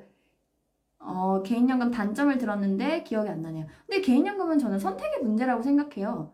내가 개인연금 안 될 수도 있어요. 근데 개인연금을 안 될 거면 그거에 따른 다른 플랜 B가 있으셔야 될 것 같아요. 그냥 보험은 싫어. 보험사가 사업비 수수료 떼가는 것 같아라고 싫어. 국민연금도 싫어하는 분도 있잖아요. 그럼 저는 개인연금 들었으면 그것도 마찬가지 늘 비슷한 얘기인데 소득 대비해서 내가 감내할 수 있을 정도만 그리고 아마 연말정산 소득공제 받는 걸로 드셨으면 34만 원 정도까지 풀로 좀 가져가시죠. 근데 내년부터는 이게 또 더 커진대요. 한도가 50만 원까지. 근데 이거 34만 원 내는 것도 결국에는 부담되잖아. 중도 해지하면은 나중에 결국엔 다 내가 맞아. 그 혜택 받았던 걸 토해내야 돼서 맞는지 정확히는 모르겠어요. 저도 부담 없는 선에서는. 근데 저는 가입하고 있어요. 개인연금이 아니어도 되니까. 비과세 하고 있잖아요 지금. 저는 이제 소득공제는 세금. 아니고 선택할 수 있거든요. 소득공제 상품이 있고 소득공제 안 받을게요. 만기에 비과세 할게요. 근데 만약에 내가 직장생활을 좀 오래 할 거다. 10년 정도 할 거다. 우리 납입 한 10년, 12년 하니까. 그러면 직장생활 하는 동안은 그 공제 혜택을 받는 게 사실 낫고 아니면 내가 주부일 수도 있고 경력 단절될 수도 있잖아요. 근데 내가 소득공제 그거 말고 그냥 나중에 받는 거면 또 그게 나을 수도 있고 사실 혜택은 비슷한 것 같아. 그치? 시간이 많이 돼서 우리 이제 한 10분이면 마감해야 될 것 같아. 가야 되잖아요. 아까 누군가가 남지 언니라고 했는데 저 람지 다람쥐 할 때. 다람쥐 할 때. 빵 터졌네 남지라고 해서. 남자를 바꿀래요? 보험 문의 많네요. 보험 문의는 여기 람지 언니 인스타 가셔서 좀 물어봐 주세요. 그리고 사실 보험은 뭐 증권을 일일이 보지 않는 한 이거 어떻게 알겠어. 그냥 그치. 이거를. 여러모로 채희님 말씀 듣고 다시 한번 마음을 다잡아 봅니다. 남지 언니. 여러분 오늘 괜찮으셨으면 재밌어요? 괜찮으셨으면은 오르는 거는 진짜 저 빨리 갱신형 비갱신으로 바꾸세요. 비갱신으로 바꾸면 사실 지금 보험료 자체는 지금보다 좀 올라가요. 그렇지만 우리가 이게 그거라고 생각하면 돼. 고정금리 대출이냐 변동금리 대출이냐 했을 때 변동금리는 금리 올라갈 때마다 계속 올라가잖아요. 그러니까 그런 부담 없이 차라리 갱신이 안 되는 거지. 계속 확정된 이 보험료로 쭉 가는 거지. 남편의 육아 참여가 있어야 둘을 낳을 만하다. 맞아. 빨리 고민 있으시면 진짜 빨리 나으세요. 40대 뭐 중반 이렇게만 돼도 몸이 정말 힘들어서 주변에서는 그리고 솔직히 낳아야지 한다고 해서 딱 바로 낳는다는 보장도 없어. 그러니까 많이 생각이 있다면 그러니까 무조건 빨리 서둘러야 돼.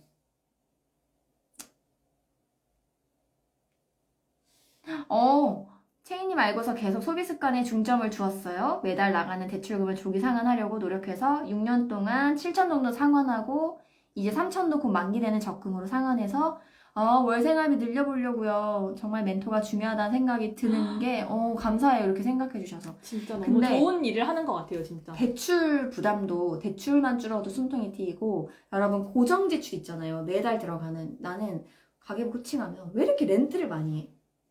차? 안마 렌트 있잖아. 안마기 이거 맞지? 몸친구 그런 거랑 정수기 매트리스 비데 너무 많더라고. 난 이런 것도 이게 있었어? 라고 처음 알았어. 그러니까 그게 되게 해지하기도 너무 애매한 게 19,900원 막 9,500원도 있고 막 이렇단 말이야. 근데 그런 것만 고정지출만 좀 줄어도 얼마나 숨통이 트이는데요. 내가 그 줄인 만큼 내가 뭔가를 해볼 수 있는 여지가 너무 많이 생기는 거야. 그렇잖아. 근데 내가 500을 버는데 둘이서 어떻게 해도 항상 뭐 대출 뭐랑 다 빼서 200이 넘게 나가. 그러면은 이미 남는 돈이 너무 없으니까 이게 힘에 부치는 거야. 재미도 없고. 재미가 중요한 것 같아 진짜. 머니메이트 람지 언니 어떻게 만나신 거예요? 제가 첫 직장은 아니고 제가 예전에 이제 기자 생활 했거든요. 그때 신문사에서 들어갔을 때 중고 신입으로 들어갔을 때 그 동료 선배 언니였어요. 선배. 근데 머니메이트가 아니라 정말 중요해요. 주변에 돈 얘기할 수 있는 친구 많아요? 돈 없다니까? 얘기할 수 있는 사람들 진짜 많이 없고 그리고 좀 더 터놓고 솔직히 돈에 대한 고민들 그리고 자기가 목표 설정하고 그걸 같이 뭔가 이뤄나갈 수 있는 그런 좀 동력이 되니까 정말 필요한 것 같아요. 그리고 선의 경쟁도 하게 되고 또 뭐 또 정보도 듣는다. 언니가 집 판다 그러면 뭐? 지금 왜 팔아? 막 또 찾아보고 같이 부동산 막 임장 다니고 언니가 얼마 전에 카톡으로도 야 지금 강남 거기 지금 매덕 폭락 이 무슨 일이야? 저희가 아까 눈독 들이고 있었던 그 아파트가 있는데 지금 너무 많이 떨어져가지고 진짜 돈만 있으면 당장 달려가고 싶어. 집이 안 팔려 이러면서 2, 3년 후 결혼 계획인데 강의 들어도 괜찮겠죠? 사회초년생이라서 아니 사회초년생이면 가계부 강의는 들으셔도 되는데 신혼부부 재테크 강의는 지금 들으실 필요는 없을 것 같아요. 남친이 있고 여친이 있고 결혼 계획이 있다. 계획 중이다. 혹은 준비 중이다. 이러면 완전 땡큐지. 완전 좋지만 그거 아니면 굳이 안 들으셔도 될 것 같아요.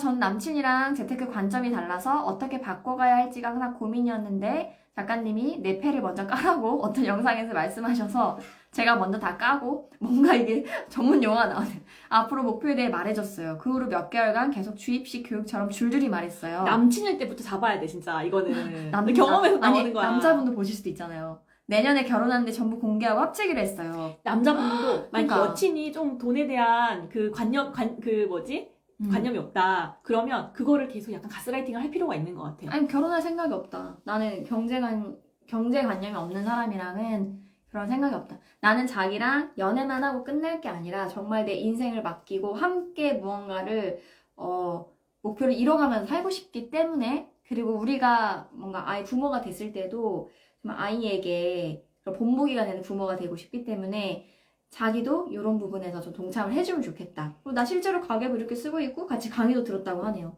그러니까 이게 그러면 남자 입장에서는 고맙지 않아? 고맙게 이렇게 생각하는 게 정상이지 사실은. 우리 남편도 그랬어.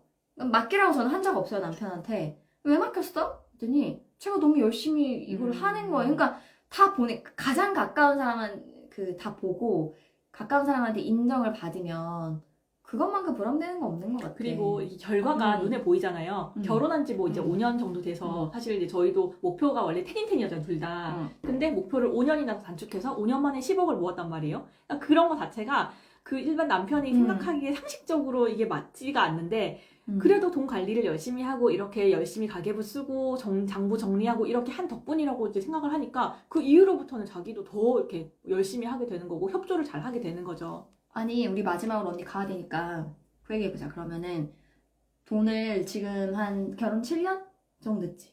7년. 7년. 그러면 그때 자산을 많이 불려준 핵심 포인트가 뭐였는지. 뭐 아까도 얘기를 했지만 저희는 이제 처음 결혼 이제 신혼생활을 자가에서 했어요. 뭐 돈이 많아서 집을 샀던 건 아니었고 대출 받아서 람지입니다. 다람쥐 할 때 람쥐입니다. 람쥐 네. 언니. 쥐는 아니고요. 아 이거 왜 이렇게 어렵게 지었어요. 제 스토리 보시면 여기 그 링크가 있어요. 네. 람쥐. 다 람하고 지혜 할 때 지. 아우 이상하게 지었네요. 네. 아무튼 얘기해보세요. 그래서 이제 저희도 이제 기존에 저희가 모았던 1억이랑 대출 1억을 받아서 정말 서울 외곽에 있는 허름한 그 구축 아파트를 샀어요. 맞아. 2017, 15년도에.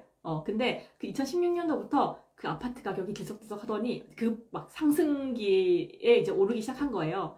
그래서 첫 번째 매수한 그 1억을 대출받아서 샀던 그 2억도 아니었어. 1억 9천만 원짜리 아파트가 뭐 이제 3억 후반대가 되고 또 그 2년 사이에 또 저희가 열심히 돈을 모았지 않겠습니까? 근데 모은 돈을 합쳐서 또 그 인근에 있는 어떤 뭐 한 4억 5천짜리 아파트를 또 사게 되고 또 그 아파트가 또 막 열심히 올라서서 한 뭐 7억 후반대 이제 매도를 하게 되고 그럼 부동산이 그냥 한 거예요? 아무것도 안 하신 거예요? 부동산이 기본적으로 열일을 했지만 그 부동산이 열일을 하고 있는 동안 우리도 계속 그러니까 갈아타기 위해서 계속 시들 2년 만에 1억 모으기. 그 이후로는 또 제가 또 한참 일을 많이 했을 때는 1년 만에 1억 모으기. 그러니까 그런 식으로 무조건 딱 목표치를 정해놓고 그거를 달성하기 위해서 미친 듯이 일도 하고 투자도 하고 한 거지. 이거 들으니까 그 생각난다. 신혼 때 제가 한 달 식비 둘이서 27만 원? 23만 원 이렇게 쓴 때도 있었는데 그때 왜 그렇게 했냐면 그 목표 저축률을 맞추고 싶어서. 그렇지. 막 예를 들어 말일이야. 그러면은 한 2, 3일 그냥 안 사는 거야. 그냥. 근데 그때는 찌질하다고도 할 수 있는데 그게 재밌었어. 그 보는 게. 사실 봐봐. 그 찌질한 것도 그때 젊으니까 할 수 있는 거야. 지금 우리가 애들 키우면서 그 찌질하게 할 수 있냐고. 그러니까 물론 지금도 이제 애기들이 어리니까 찌질 가능하지. 그치만 더 애들이 크고 실질적으로 많이 먹어야 되는데 그때 애들 못 먹이고 막 고기 못 먹이고 하도 못 먹이고 하면 너무 눈물 나잖아. 엄마는 짜장면 안 먹어도 돼. 그러니까 젊었을 때 정말 열심히 한 신혼부부일 때 진짜 제일 중요한 거 같아. 30대 마지노선은 이 찌질함은 30대랑 40대 초반까지야.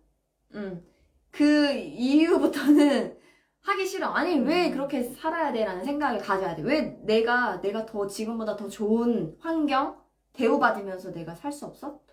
지금 여기는 내 수준이 아니야. 만족할 만한 수준이 아니야 라고 여러분 계속 뭐라고 해야지? 나를 여기 앉히지 마세요. 언제든지 들쩍들쩍 난 엉덩이 뗄 수 있는 사람이야 라는 생각하면 좋겠어. 나를 좀 챙겨주면 좋겠어. 그리고 저희가 어쨌든 지금 머니메이트로 열심히 막 돈 모으고 짠내나게 했지만 결국 요즘에는 또 플렉스도 하고 그게 돈 모으는 이유잖아 사실. 맞아, 맞아. 플렉스. 너무 막 이렇게 하게 쥐어짜는 맞아, 짠순이처럼만 하는 게 아니라 적당히 또 돈을 쓸 때는 또 같이 서로가 이제 수고했다라는 그런 의미로 같이 또 좋은 데를 그리고 찾아다니고. 오늘 내가 애기들 선물도 줬잖아요. 뭐 맞아요. 없어요? 나는 주면 잘 챙겨줘. 어, 강제 지금 짜내고 맞아요, 있어. 맞아요. 저는 머니메이트가 신랑이요. 이거 최고다. 머니메이트가 배우자면 최고다. 아, 최고다. 정말 저는 신랑한테 가스라이팅 당한 케이스입니다. 결혼하면 안 잡힙니다. 그러니까 협상력이 있을 때 해야죠. 결혼은 아시죠? 남자가 밀어붙이지 않으면 결혼이 잘 형사가 안 되더라고. 그치?